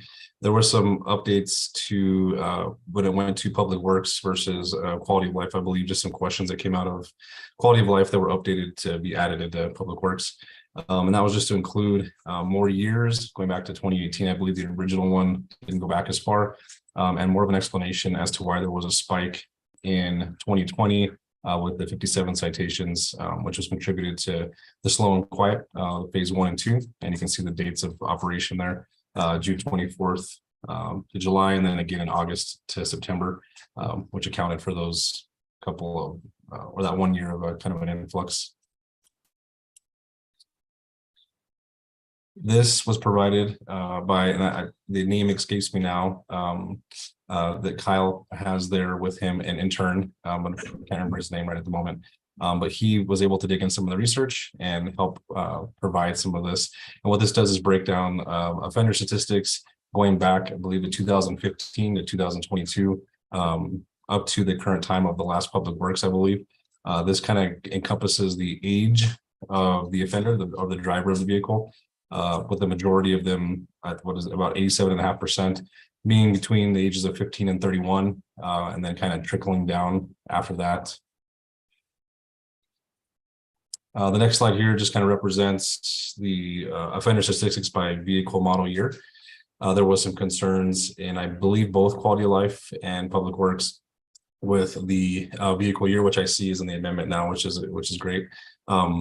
This kind of breaks down the actual vehicles by year, which ones are seeing more of the citations here. 2011 to 2015, we see has about 27% of the citations. 2006 to 2010, and 2001 to 2005 also. So they kind of break out pretty evenly there. One of the concerns was the older model vehicles. So we're talking the pre-1968 vehicles that maybe had installed factory mufflers that were not.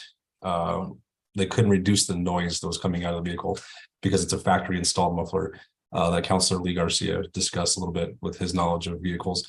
And we saw there that there was nothing that went back that far. As far as we could tell, the earliest one was a 1979 vehicle.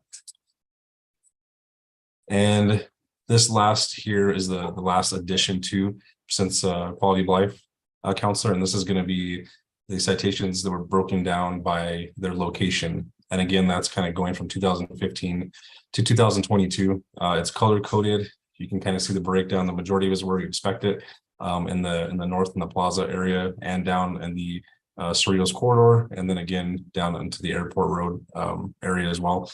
Those are also areas where we get the majority of the complaints, as well as phases 1 and 2 for slow and quiet. Those were focused in the northern plaza area as well as the airport. Airport road area and Cerritos corridor. I believe you've seen this one. It may have changed slightly in the data just because this was in October. Now we're getting to the end of November. But this just kind of shows the dispositions at municipal court as they stand currently. As you can see, there's at least, I believe, 2 that were dismissed, kind of a muffler fixed, or the individual fixed it. The judge allowed that, dismissed it. Which is kind of to the point of the amendment tonight with, I believe Councilor Cassets was the original amendment to allow the kind of fix it ticket, for lack of a better term. You can see that 15 were still pending. So there's a large amount of those 27 cases that were still pending and we don't have a disposition on just quite yet. And this still is, this is with the exception of the fix-it, no, actually this one's added, I'm sorry, I'll correct myself there. So this is just kind of how the citation can roll out from a fine. Once there's a fine, some of the alternatives would be community service. Again, with the fix-it ticket, that would negate the fine. They wouldn't have to pay the fine as long as they get it fixed. I believe within 60 days is what the amendment says. Is jail possible is a question that was asked. Jail is not possible on the front end. However, if they did not show for their court hearing, they would receive a summons, and then subsequently, if they did not show for the summons, they could be issued a warrant that would be a jailable warrant. They could be arrested. And then the failure to comply would be if they did not, I guess, rectify the issue. They have a hearing set, and then again, I'm sorry, the same thing with the summons, failure to comply on the summons, one and the same. So what I just explained, they failed to attend, the arrest warrant's issued. And then the other side here, just working kind of towards a resolution if they do show up to the hearing, the summons. And with that, stop sharing there. That would be the rest of the PowerPoint, I guess, that was updated, Counselor. Thank you so much, DC Chaplain. It was helpful just to go through it because I hadn't seen it. And I guess what I gleaned from the information is our offenders are young, and the majority of the cars that are being modified are newer models. I'm saying like 30 to, well, the 2021 to 2025, sorry, 2011 to 2015. Those are the majority of them, and then it kind of goes down close to that amount. So we're looking at some, not really that many new models, but not very old. So I guess that, I don't know if that makes a difference, and I guess it will, depending on what your amendment says. And then the question I did have, and I don't know who can answer this because I don't know the difference. When you're saying these cases or the dispositions, the cases that are filed for deferred, remind me what deferred means? Chair Romero, Councilor Villarreal, with the deferral, the judge is putting off basically punishment. Okay. Usually there'll be some conditions on that deferral. Could be fix this within 60 days and then come back and bring proof. At the end of the deferment period, if the defendant has completed everything that they were supposed to, then the case gets closed down and dismissed. So it wouldn't necessarily show that they have a conviction, right? Because it's that deferral. Okay. And then if it says 15 pending, so what causes cases to be pending? Is that based on the judge? Chair Romero Worth, Councilor Villarreal, there could be a few reasons why a case would be pending. It could be that where the city is waiting for discovery to come in, so evidence to come in. That could be one reason that it would delay it.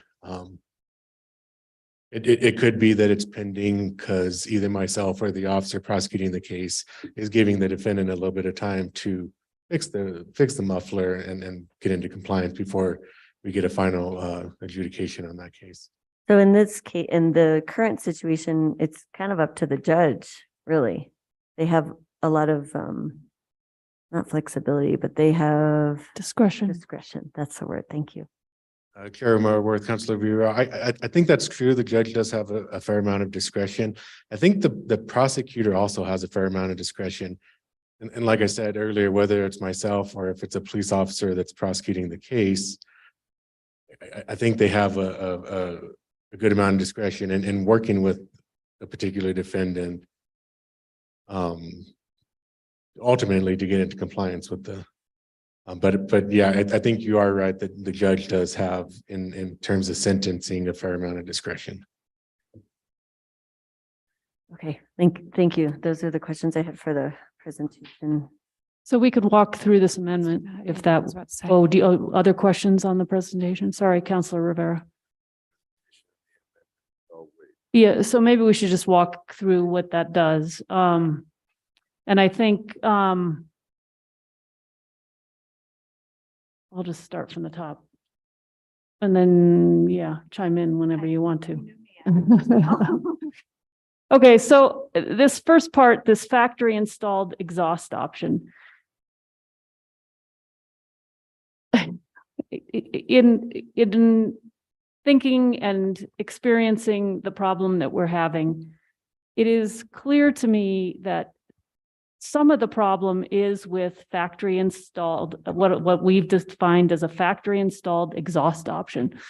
It's not that people are necessarily altering their mufflers. It's just that they're buying them with this already installed, and we weren't addressing this. And in doing some other reading, it's clear that local governments are starting to crack down on this.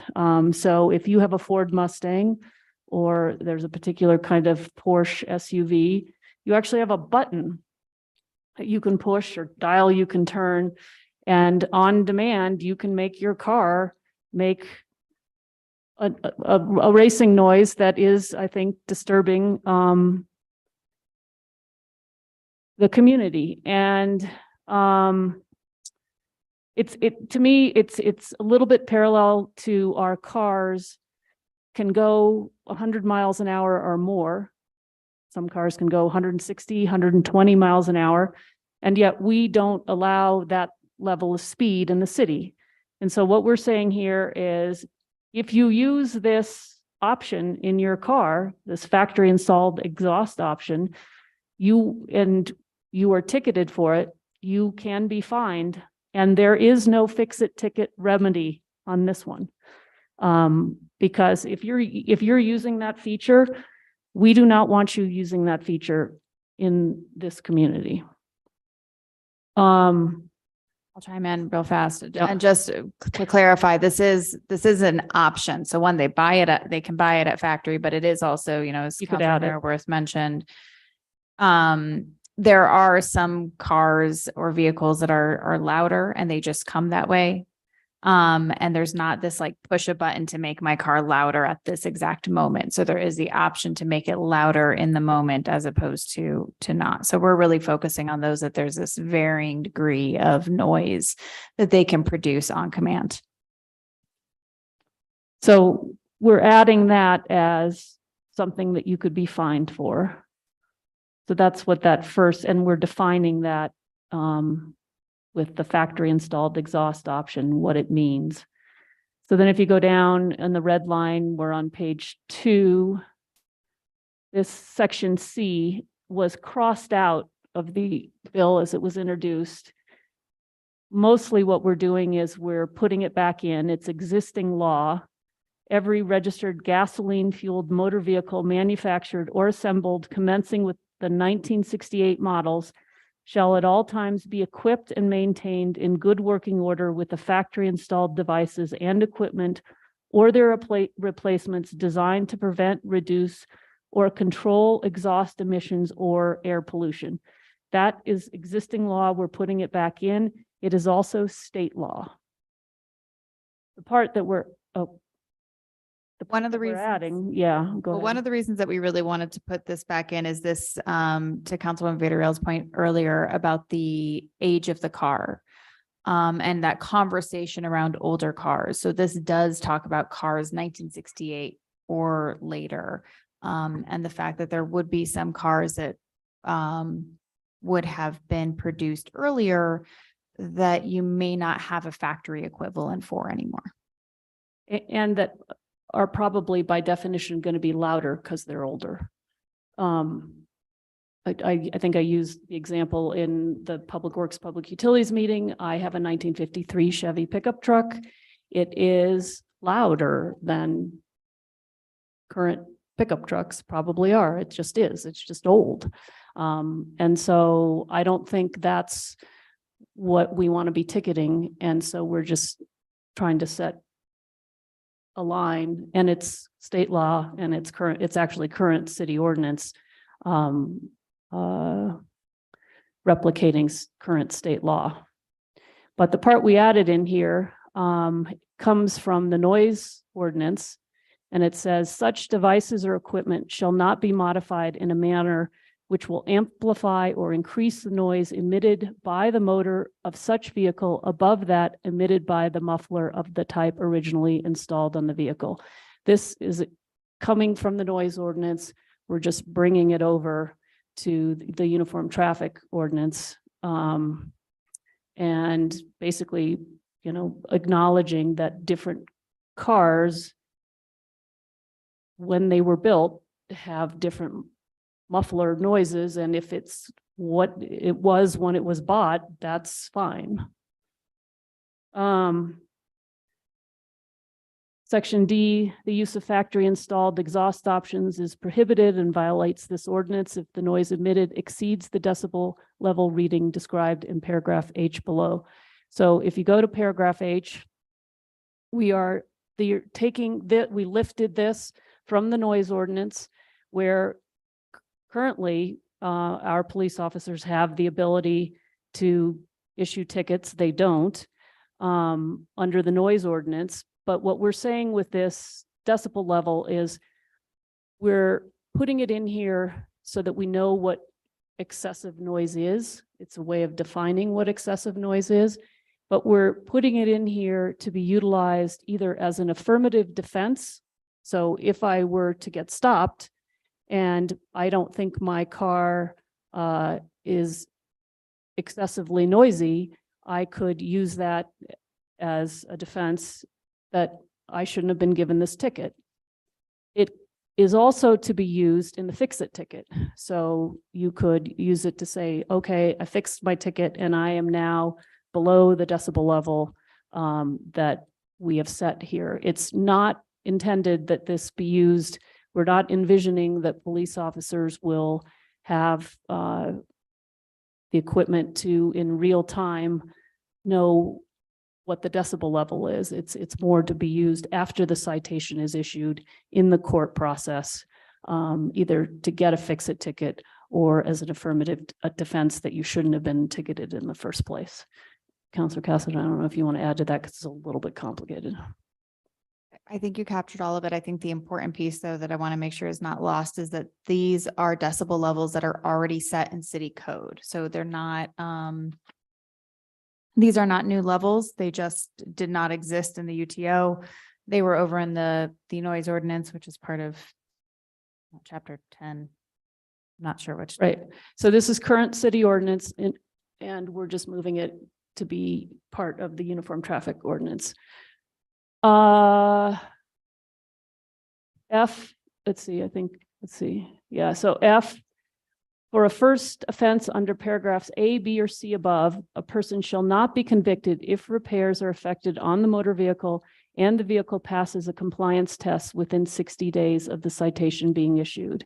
Then you go to G, the city manager or the city manager's designee shall prescribe the compliance test using the decibel levels set forth in paragraph H below. A person cited under this section may rely on measured decibel levels as an affirmative defense in challenging a citation. So again, the fix-it ticket process will be, you know, whether you're in compliance through the compliance test using the decibel levels will be established by the city manager. And this section is allowing for that. And then H is basically the decibel levels and that of what we're saying it is excessive noise so that it's not arbitrary. There's actually a standard for what we think is excessive noise. And again, that comes from our noise ordinance. This is existing law for motor vehicles already in the city ordinances. And then I think that's it.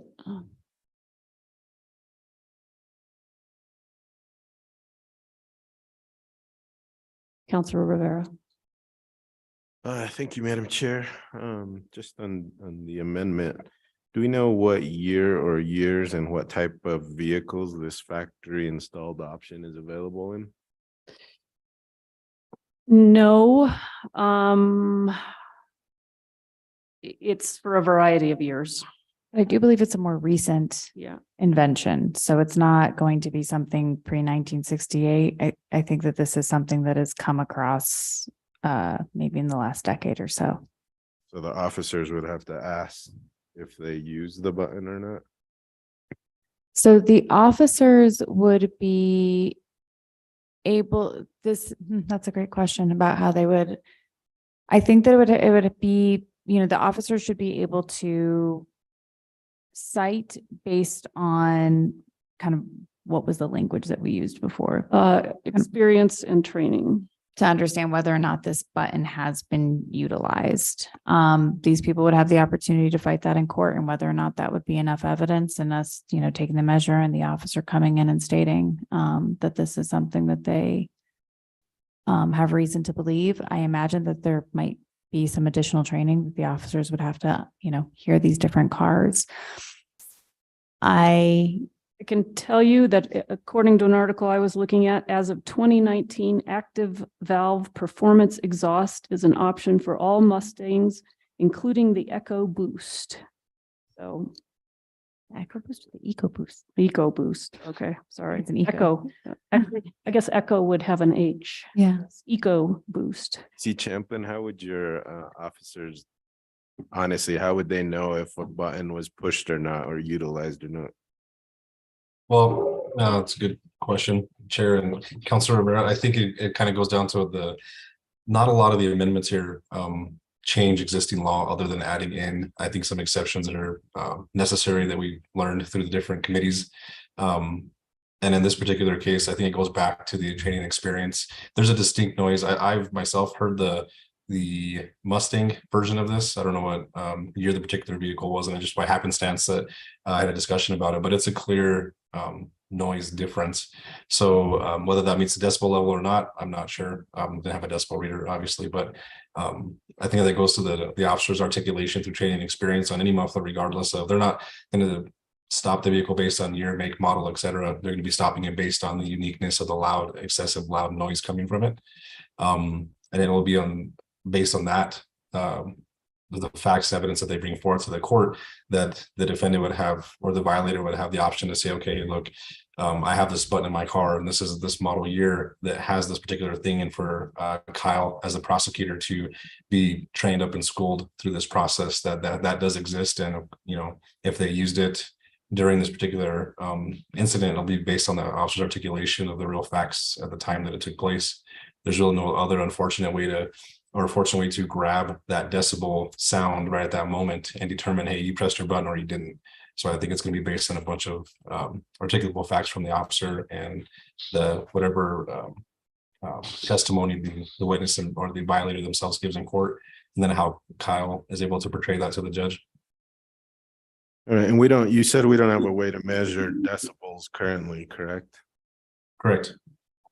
All right, and that goes for the current noise ordinance that we do have. If I remember calling because one of my constituents was complaining about loud music at night, and we had no way to measure decibels. So the noise ordinance really has no way of really determining if somebody reaches a certain level that's currently in ordinance, right? Within the police department, no. I believe if one of the parks comes to mind, and it might be Rose Park, that there was some drumming or something that was happening there. And I believe there was city staff from one of the departments. I'm not sure if it was code enforcement or something else that did have a decibel reader and did take a reading over there and determined that actual was not in violation of the noise ordinance. So I believe there is a department that has them, but the police department doesn't utilize them. So if you're giving out tickets for decibel levels, wouldn't that be a tool you guys should have? In this particular case, the way that the ordinance is written, which I can appreciate, is we've had this discussion back and forth that it's not reasonable for an officer in the field to use a decibel reader to capture the decibel reading. However, it is definitely during the compliance test, it is reasonable. So the officers, the way that the current law is written, as is in the books, is if the officer believes it to be excessive or unusual, they can cite the individual into court. And then upon now, with the way that the amendment is written, a compliance test can be done by municipal court staff in a safe setting and say, okay, let's, they're gonna have to have their staff. And I think Kyle has mentioned this, that he believed municipal court would be the best fit for that, as far as having a decibel reader there at the court, able to take a compliance test right there. And I'm not sure what that entails yet. I'm not schooled up on that side of it. But that's how I would envision, I believe, it happening.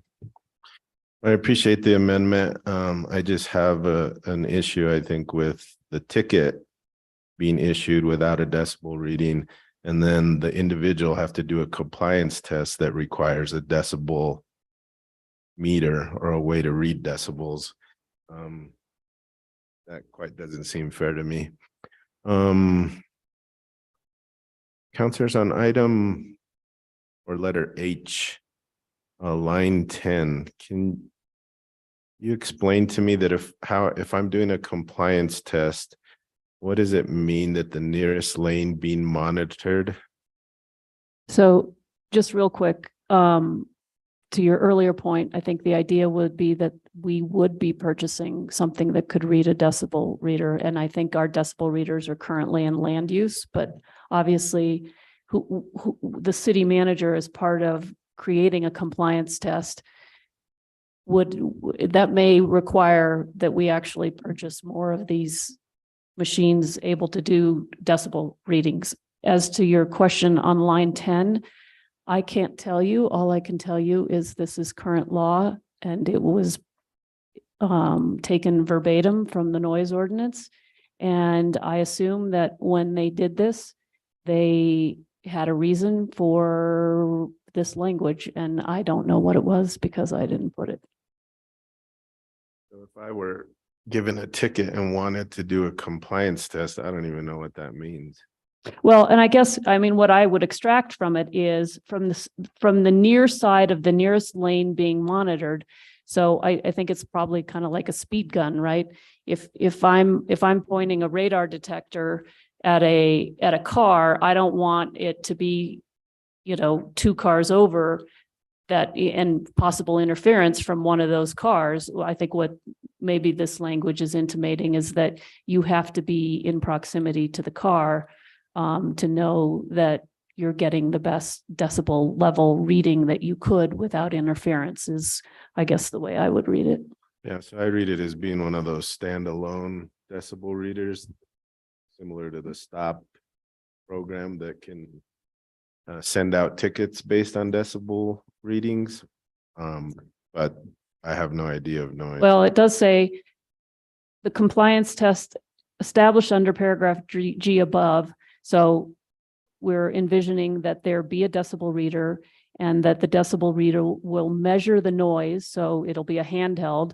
It'll measure the noise at a distance of at least 25 feet or 7 5/10 meters from the near side of the nearest lane being monitored. So again, that compliance test would suggest to me also that I think DC Chaplin suggested it would have to be conducted in a safe place. And it would also seem to me that you would not want to be conducting it in regular traffic, and you want to make sure there's no interference of that decibel reader when you do the compliance test to see whether the muffler exceeds the noise level and is excessive. Councilor Cassett. So to add to that, from my understanding of this and just from what I've looked at, it's actually really hard to find information about this from other states, but if you get too close to the car, so when you're doing the compliance test, you need to be establishing a specific distance, because we want to make sure that if you're closer, it's going to be louder. If you're lower, if you're closer to where the muffler is, it's going to be louder. So that's why it's that at least 25 feet and at least 4 feet and 2/10 is my understanding, is that then you're getting what should reasonably be the reading from the car in reasonable traffic. So we don't want them too close, because then they could artificially be getting a higher level, or too low, because again, could artificially be getting a higher level and a car may be deemed out of compliance when it would not actually be out of compliance. So this again is, there's a lot of this conversation around the subjectivity of our current law, to be perfectly honest, because right now we do give citations for excessive noise. And without defining excessive, and also our officers are giving these citations without having decibel readers, and knowing that that is not something that is easily achieved in the field. And how can we bring in some objectivity in a way that will really allow people to both say, hey, I fixed it, or I feel like I was wrongfully given this ticket, and having a more measurable way of them being able to fight that. So is the measurement then of the compliance part to get the decibel readings done from the side of the car, the back of the car, the front of the vehicle? The distances are fine, but what part of the vehicle are we measuring? My understanding is that you're standing there, the car is driving by you, so that it would be the side. I am not an expert in this. And again, we do, pop it up to the city manager to put it on them as the responsibility of really understanding this and speaking to the experts and establishing what this test looks like. All right, does the DC Champlin, I read about it pretty much every day in Nextdoor.com about catalytic converters being stolen.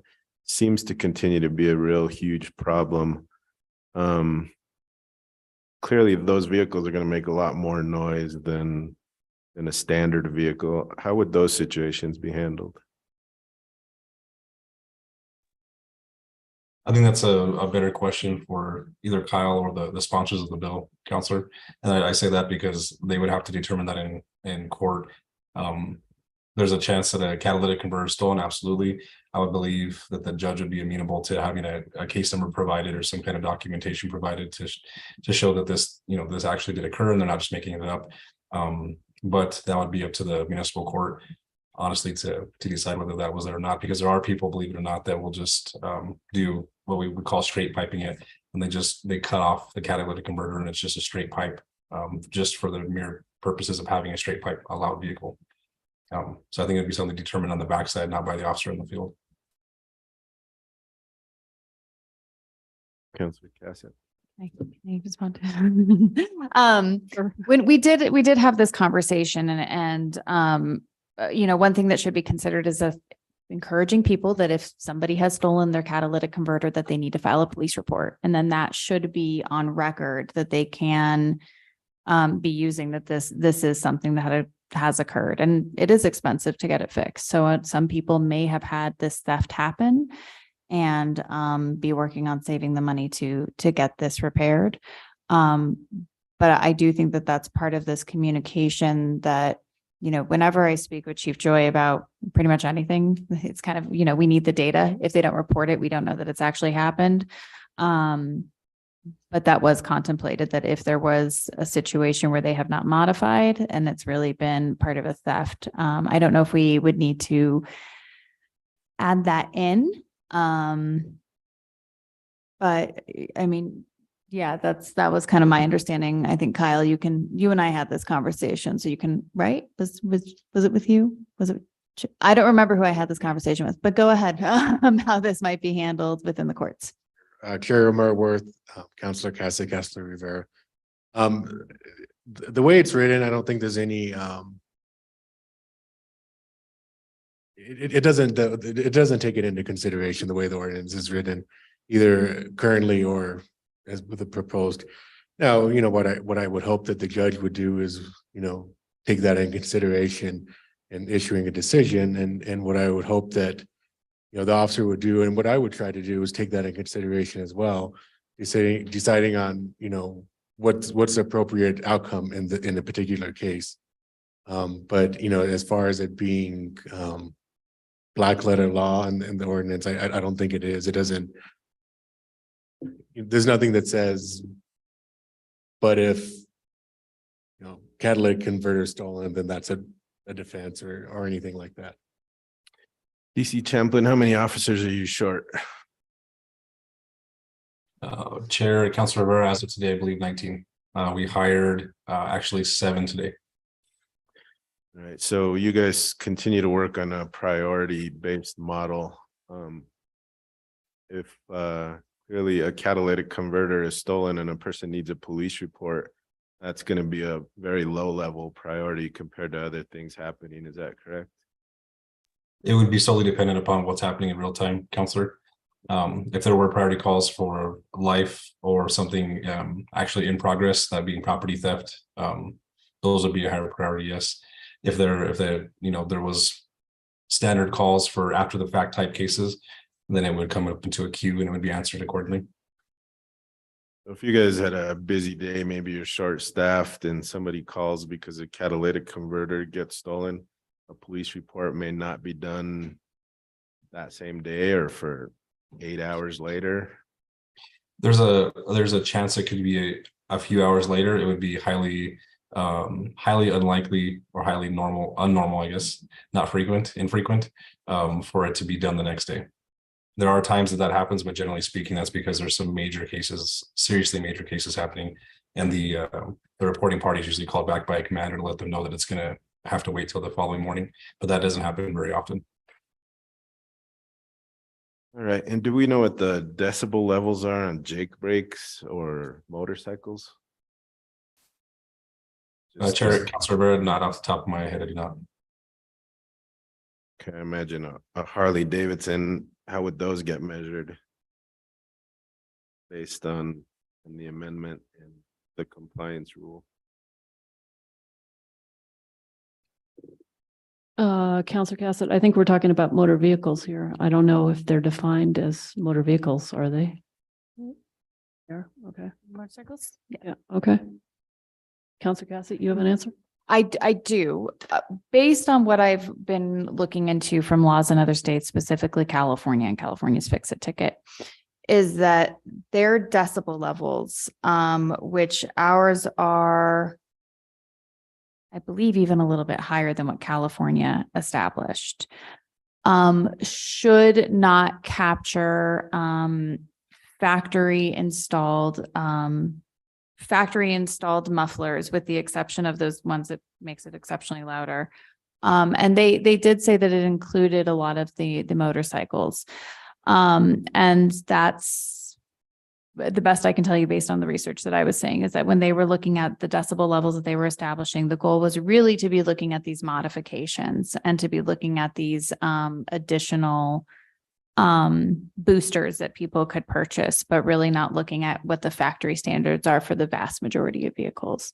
Jake brakes were not considered, and we're not really, from what I could see from the California, they were really looking at the noise coming out of a muffler. So on the part of this ordinance also deals with exhaust and smoke. So it talks about every motor vehicle shall be adjusted as to prevent the escape of excessive fumes or smoke. So just a question about diesels, 18-wheelers, our own garbage trucks, tractors. It says every vehicle. So how would, I don't know how you guys would. It's not even a question there. As far as the fines and fees, once they go to court, whether they're gonna pay the fine or dispute it or whatever, are there court fees that go along with that? Chair Worth, Councilor Rivera, court fees are $56. $56. So if they go in to address the ticket and then say they're gonna fix it and come back, is it 56 each time?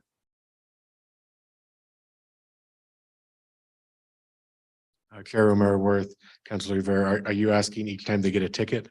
No, if I got a ticket for the noise ordinance or the muffler ordinance, went to court on my court date, tried to dispute it, couldn't do it, whatever. So I decided to fix it.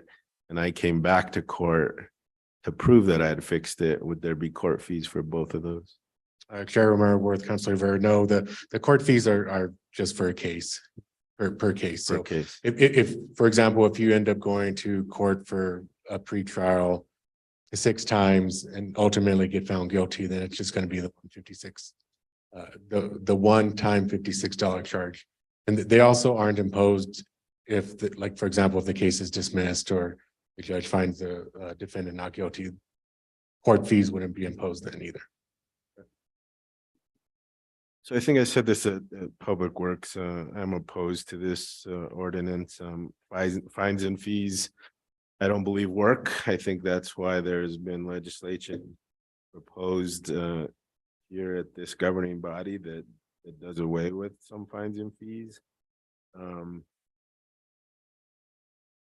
Assuming you show up to court, there's no jail potential. But for the age group that we're talking about, which I feel probably of the 87.5% of the 15 to 31-year-olds, I would say 80% probably live in districts 3 and 4. For some of them, it may be difficult just to get off work to go to court. And that may factor into what's happening there. In those cases, a warrant would be issued for an arrest. And those decisions about getting off work sometimes are more impactful than the fine and fee would be. What I think people don't realize is that a warrant would be issued for their arrest if they fail to even show up.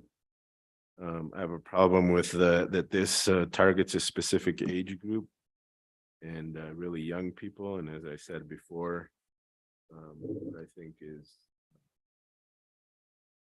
that they're probably from mostly districts 3 and 4, younger people from that area. You do have to deal with taking off work. You have to deal with the high fines and fees, and then the court fees associated with that. So it can be extremely impactful. Young person or young family. So thank you, Madam Chair. Thank you, Counselor. Other questions on the amendment? Councilwoman Villarreal. Thank you, Madam Chair. Thanks for the explanations. It's a lot of work put into this to try to find a balance, and I guess I'm stuck on this like discretion of judges, discretion of prosecutors, and so I guess I'm just trying to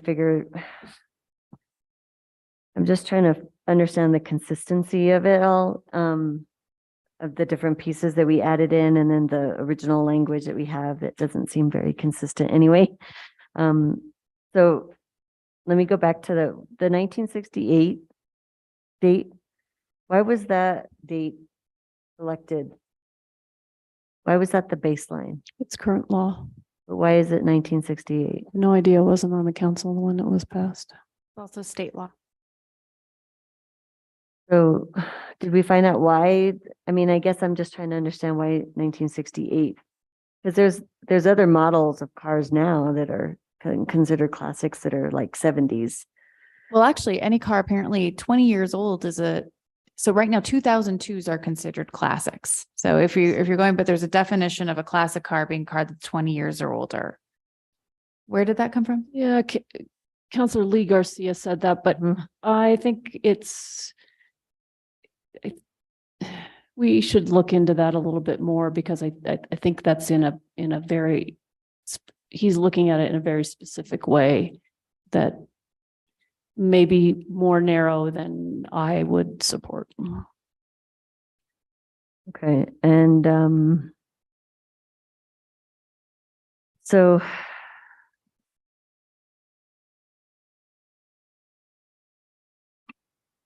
I guess what I'm not understanding the compliance tests. We're trying to like allow somebody to have an option for fix-it.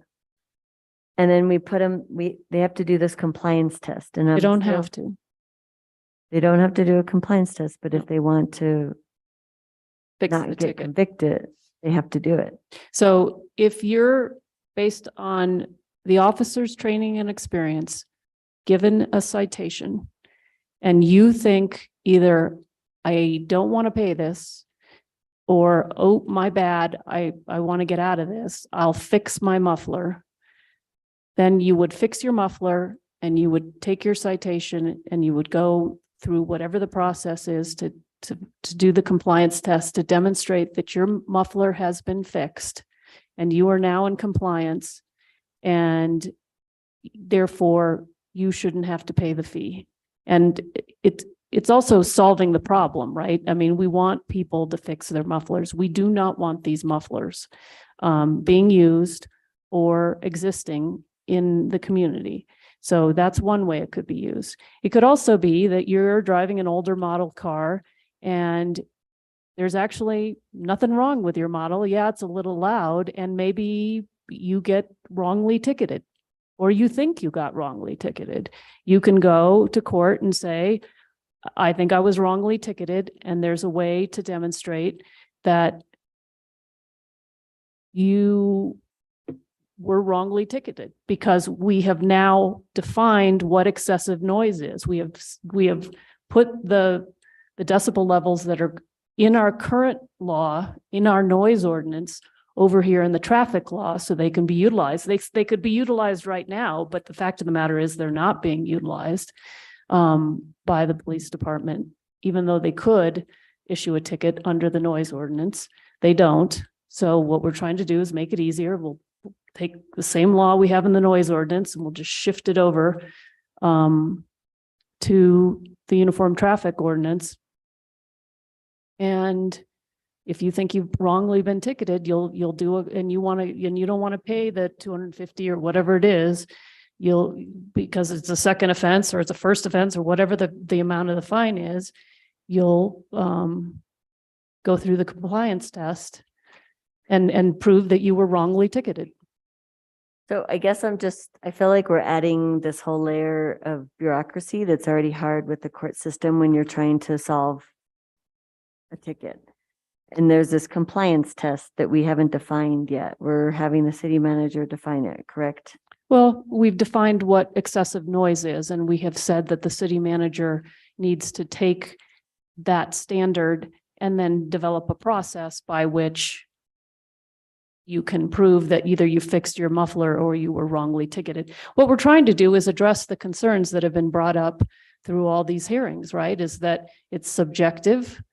There's not a way to, we've been concerned about fines and fees, and we want to allow people an out. If they are like, whoops, my bad, I shouldn't have done this.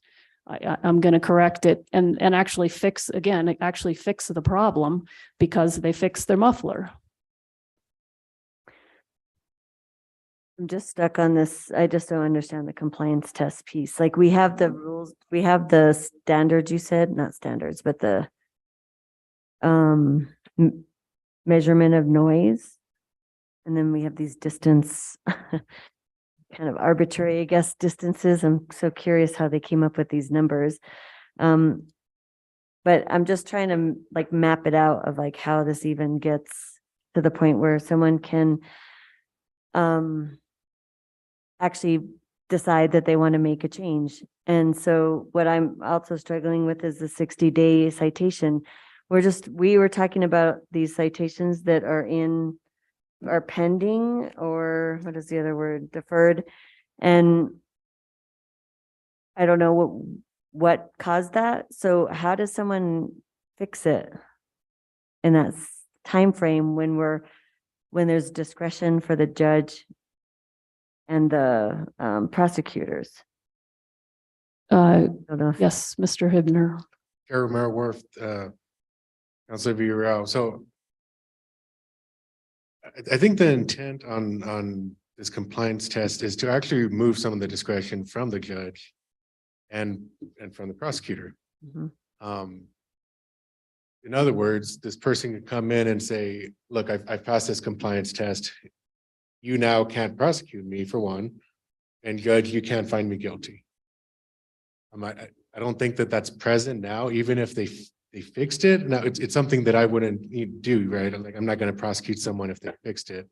I don't know if that really serves what we're trying to do as a city, but theoretically I could, or the officer could, and theoretically the judge could find someone guilty even if they have fixed it.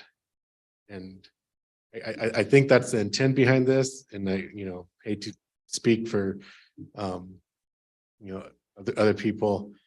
But going on a little further, the way that I think this would work is the officer was mentioned earlier. He's using his training and experience. Is he a traffic cop? Is he in traffic all day? Is this something that's out of the ordinary? He decides to issue a ticket. It gets sent to court. then with this changes, the defendant then has the ability to either fix it within 60 days, or use this as an affirmative defense that he's not above those decibel levels. Now, if he doesn't do that, if she doesn't do that, then I think we're still working with the same standards that we had, and that's basically I'm having to prove whether or not this is excessive or unusual noise. Right. So given that this process you just described, I guess I'm still stuck on the 60 days. I don't think that's realistic. We had talked about 90. I just think that you can't get into places to modify back to the original way of the way the car was, what do you call it? Manufactured. So why did it go to 60? I don't think that's realistic.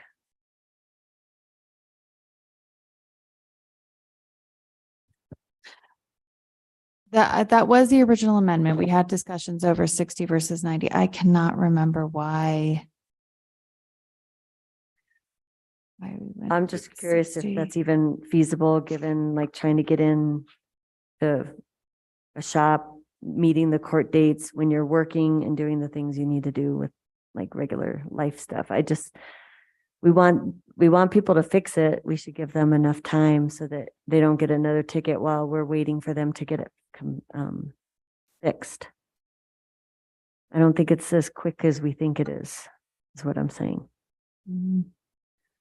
So there's that. And then I'm still confused how Harley's crotch rocket sports bikes apply to this, because to me, that's what I hear, at least in my part of the city, the most, doing drag racing down Cerrillos. So how does this apply to motorcycles of those specific types? Mr. Hibner. Chair Marworth, Councilor Villarreal. I'm trying to pull it up now. I believe motor vehicle is a relatively broad definition. And it's a defined term in the uniform traffic ordinances. And I believe it's basically anything that runs on an engine and doesn't run on rails. For a while, DC Chaplin's had his hand up, but so I don't know if what he wanted to say was part of this, or, yeah, sorry, it's taken so long. Nope, I'm enjoying the discussion back and forth.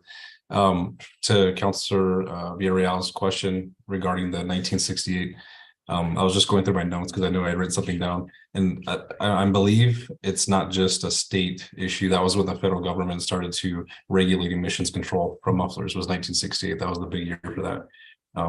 I discussed this with our chief a few weeks ago, so I know I wrote it down, but I just wanted to mention that. I don't specifically know if that's why New Mexico did it, but it could be that what led to that 1960 specific, that odd year of 1968 is emissions control. So are we equating emissions control with muffler modification?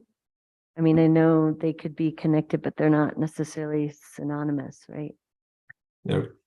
Chair and Councilor Villarreal, you're correct, and we know that, but I'm just throwing it out there. It could be because I know our muffler ordinance also includes smoke and excessive emissions, and since that's in there, and the 1968 year, the only thing that I could find that was significant about it was the federal government regulating emissions control from automotives. That's the only correlation I could find, and I could be wrong, but I'm just putting it out there as information. Thank you. So regarding the motorcycles. Chair Mr. Hibner. Marworth, Councilor Villarreal. So motor vehicle is defined. It means every vehicle which is self-propelled and every vehicle which is propelled by electric power obtained from batteries or from overhead trolley wires, but not operated upon rails. And then it goes on, but for the purposes of the Mandatory Financial Responsibility Act, motor vehicle does not include special mobile equipment. So I think motorcycles would fall into this ordinance. It uses every motor vehicle.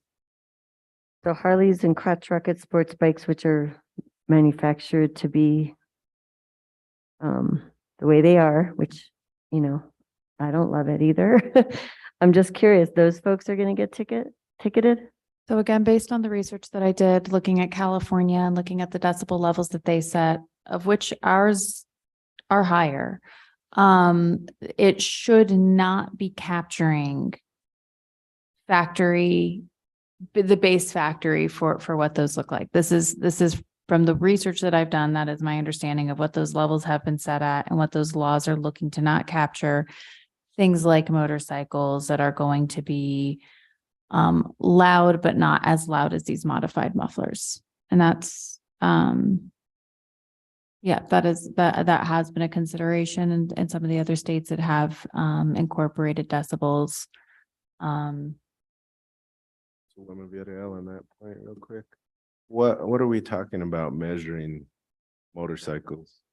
Because right now it's all subject to the training and experience of the officer. DC Champlin would have to speak to that, as I do not have the training experience of the officer. I think it's kind of a circular question, and I know it keeps going around. But the loud or excessive noise from the vehicle, that's for the officer to go in and articulate based in their training and experience. And I'm not throwing those words out arbitrarily or as random words. Those are very, very, very, very, very important for an officer to be able to articulate their training, whatever that may be that they have for that particular incident. It might not be mufflers. It could be DUI. It could be speeding. It could be reckless driving. It could be domestic violence. What their training was, and articulating the facts and evidence that they perceived and they found and they learned during that particular incident to go into court and be able to articulate those. And if those can't be articulated, it's the state's burden and the city's burden to prove beyond a reasonable doubt that that particular incident happened. So, they'll fail to prove that. And that's why training experience is so important. So in this case, when it's a loud noise or an excessive loud noise muffler that stands out from other vehicles, which gives the officer reasonable suspicion to pull the vehicle over. And if they approach and they decide to issue a citation, then we go from there. The actual decibel reading doesn't come in until the compliance, obviously, under the ordinance and the amendment. So we're talking about Harley Davidsons, which are designed to be loud. Correct. I think even with Harley Davidsons, that they're loud because that they're loud just by being a human being of however many years and being familiar with the vehicles and traffic, that Harley Davidsons are loud. I know Harley Davidsons are loud the same way that you do, being exposed to them. And I think there's a level of difference that even officer has even another level of experience in that, because they just experience traffic so much and they're in it so much that I think there's still a uniqueness to how loud that may be and may catch the officer's attention, so to speak. But they'll have to articulate ultimately, and that it falls upon it's their burden to do that. Thank you. Counselor Gossett? With Harley Davidsons, I think there's also this really interesting aspect that you often get a lot of them riding together. And so now I feel like that kind of comes into my thought as I'm thinking about the noise of Harleys, is that when I think of just like a singular one, it's not as impactful as when you have a group of them riding together. And I mean, I wouldn't, but there is that differentiation there. It's like, we're not going to be like multiple cars together cannot be really loud. We're really looking at individual vehicles. I don't know if I agree with that. I think a Harley is a Harley and it's loud. So, and then I guess this standard of like discretion for the officers, like, oh, it's a Harley, it's that's an expensive vehicle. We're not going to stop them. And then you see some younger person that may be profiled and they don't have this snazzy car, but they do have modification. So I think it's maybe inconsistently applied. And then the question we just haven't answered, none of the sponsors have really addressed this, and we're talking about like all stakeholders involved, like people that do think this is a problem, that's one stakeholder, but there's also stakeholders that are the auto dealers and the auto businesses who sell the factory installed exhaust options, and then also who do the modified mufflers in their place of business. So I'm curious if anyone has talked to the stakeholders, because this will affect their business. And so this basically tells them that you can no longer do this in Santa Fe, correct? They already are not allowed to do this in Santa Fe. Remember what's changing in this ordinance. Oh, you're right. I'm sorry. The fines so never mind. Backtracking. Yes, that does change with the dealers. Technically, people are not allowed to already have these in Santa Fe, but you're right. This is changed there. Right, so we haven't scrutinized or focused on the source, if you will. Although you can't, it's not just focused, people that do the businesses. People can modify their own mufflers too, at a very cheap rate. So I'm just curious, like, we haven't talked about that. Like, have we done outreach to those stakeholders? That's for the bill sponsor. I reached out to the Chamber of Commerce. They reached out to numerous people. They didn't come back with anything particularly negative. Can I address the point on the Harleys? It says that a Harley, stock exhaust from a Harley is about 80 decibels. So it would fall pretty much within 70 to 80. I'll wait till Counselor Villarreal is done, and then I have a couple of comments. So where's our decibel reading then? I looked it up on Google to see what the Harley Davidson noise level is. It says Harley is around 70 to 80 decibels. The sound level of an average Harley. A car produces 50 to 60. Do we have a decibel range here in the ordinance? Yeah. Where is it? Find it. H, where are you?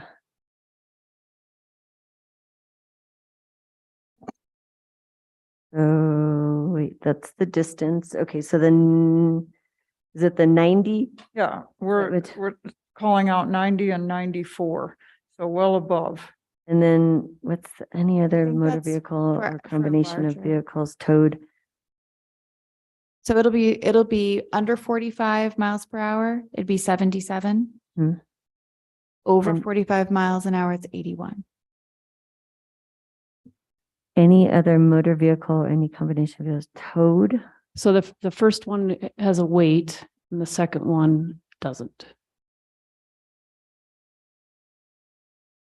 What does it mean by towed by any other motor vehicle? I believe that when,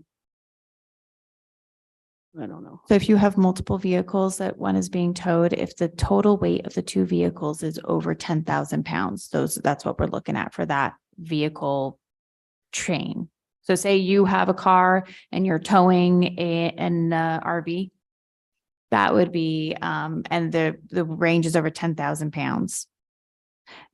And, again, if we think about the cars that we're really dealing with, that's not who's getting ticketed. Really what we're looking at is, for the most part, people they're drag racing. So it's going to be those smaller cars. Well, that's different though. Drag racing is different than modified mufflers. It And That's is. what I've been struggling with this. Because I feel like the majority of the issues that we see, although modified mufflers are the big one, the bigger one is like drag racing. Right, which So- is why we added the first part, right? Because some of that drag racing, I believe, is these cars with factory installed exhaust options. I don't know. DC Chaplin, is that true? Chair Merworth, there's at times speed can be synonymous with loud mufflers, absolutely. As far as drag racing. But I can tell you that for the majority of the complaints that come in, some do come in from racing, but there are some that are it's just loud vehicles with loud mufflers there. The fact of the matter is, and to put it very bluntly, is people modify their mufflers. It's loud and the community doesn't like it. And that's why we're here reviewing this ordinance. It's not always associated with speed. So at times it can be associated with speed. It's really dependent upon the situation. And even depending on I know it was mentioned earlier that it would be profiling a certain age group or a certain vehicle or just keep in mind that 90% of the time an officer is behind a vehicle, they don't know who's driving the vehicle. they're hearing the muffler, they notice that it's loud and they're stopping the vehicle for that reason, not because of who's driving the vehicle. It just so happens that when statistics come out that, the age group tends to be a particular age group that like these type of mufflers or install mufflers, and it just so happens to be that way. One last thing I was just wondering about, since procedurally we have rules when we make changes to ordinances and we change captions. This one hasn't been noticed because it hasn't passed a committee, so we can change the caption. So it hasn't been noticed. So what's happening here is this bill has just been moved along from committees without being unanimously voted down, but voted to go forward without recommendation. In order to go to the governing body, a committee has to take affirmative action. It has to say, do pass as amended or do pass as originally done in order to go to governing body. If this bill doesn't pass tonight, it doesn't go to governing body. If we pass it on a no recommendation, it doesn't go to governing body. If all 5 of us were to say, nope, even with this amendment, we don't like this, it's dead. But if we pass it tonight with this amendment, this will be the first time it was passed by one of our 3 committees. And that means then that it will be noticed for a public hearing at governing body. And because it hasn't been noticed yet, you can change the caption. So if we've made changes though, since then with this amendment, so why doesn't it have to go back to other committees? Never does. It attaches at the committee where the amendment is adopted. So it'll so if it passes, if this amendment is put on the bill tonight, it attaches, right? Under our new rules, because we wanted the work to be done here and there's been a lot of work done through the committee process. If this passes tonight, these attach, doesn't mean you couldn't make, amendments at governing body, but at least it arrives as a whole bill at governing body to be voted up or down by the entire body in a public hearing. On that point, doesn't an ordinance have to be noticed for 30 days before it can be up for a vote? That question came up by the sponsor. I'll let her answer. The way that I read in our procedurals that it's 2 weeks. So they'll notice it. I thought 30 days. Counselor Lindell wanted to know. She looked it up. They'll do whatever the proper notice is if we pass it tonight. What it is, Mr. Hibner, is it? Chair O'Meara with Councilor Rivera. Unfortunately, I'm not familiar with the rules. I do apologize. It's 15 days. I don't know, but they'll do it, whatever it is. I'll yield the floor. Thank you. Okay, Counselor Rivera. A couple other short follow-ups, I promise. This right now is set to go to council on December 14th. If it passes, how soon after does it go into effect?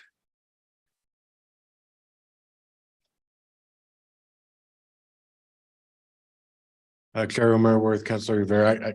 I'm not sure how quickly it goes into effect. I want to say 60 days, but that's just a guess. I think it might be 30, but I don't know for sure.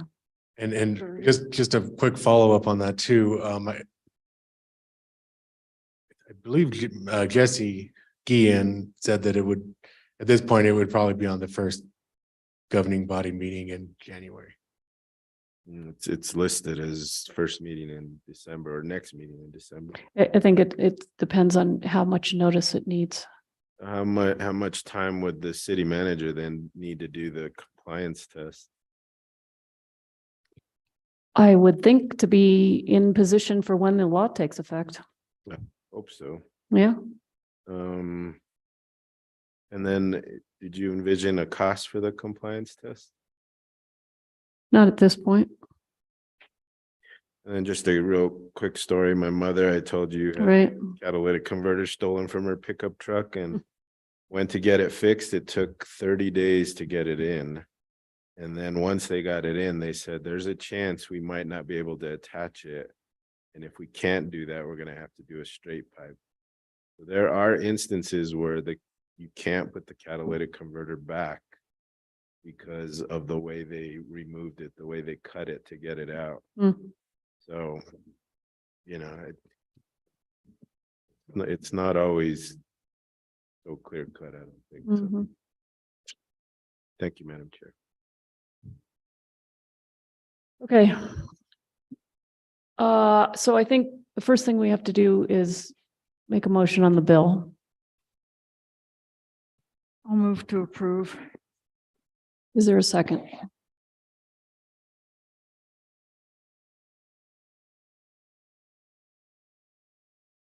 Do we need can I make the motion on, so we need a motion on the bill and then we need a motion on the amendment. Exactly. So I'll move to approve the bill.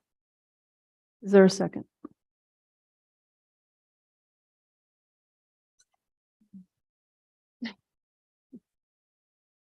That's the problem. I've struggled with this bill. I mean, I feel like the amendments I've done the best I can. All right, Like, I'll second the bill.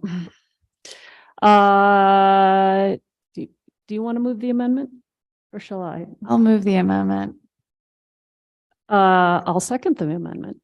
So now we need to, is there discussion, any more discussion on the amendment? Just voting on the amendment. Right now, we're just voting on the amendment. All right, we're going to do a roll call on this. We have a motion and a second on the amendment to this bill. Can we do a roll call? Yes, Madam Chair. Counselor Cassett, Yes. Counselor Lindell, Yes. Counselor Villarreal, I'm going to abstain.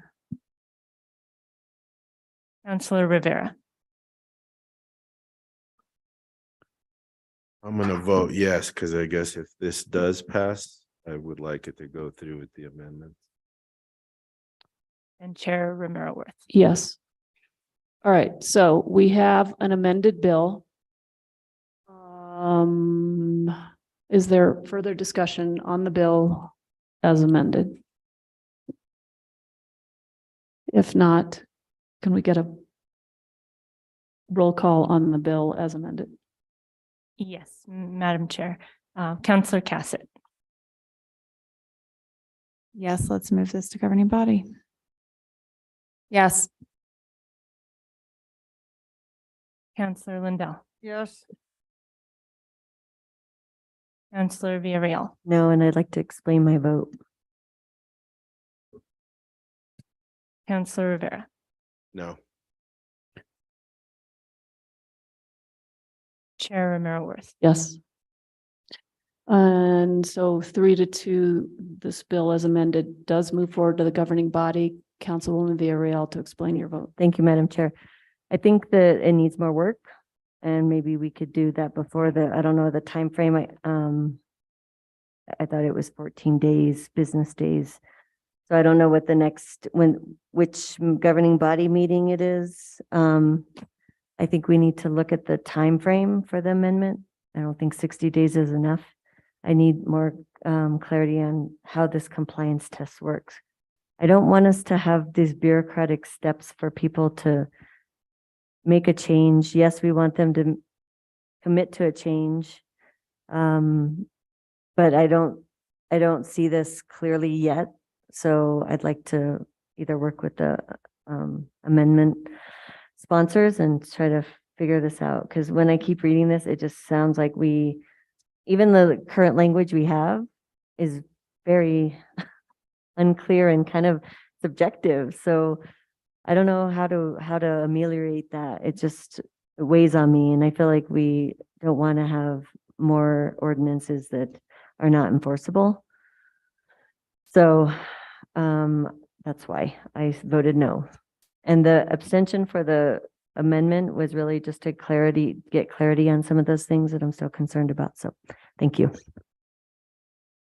Thank you, Counselor. Okay, so with that, this is the last meeting of the Finance Committee in 2022, correct?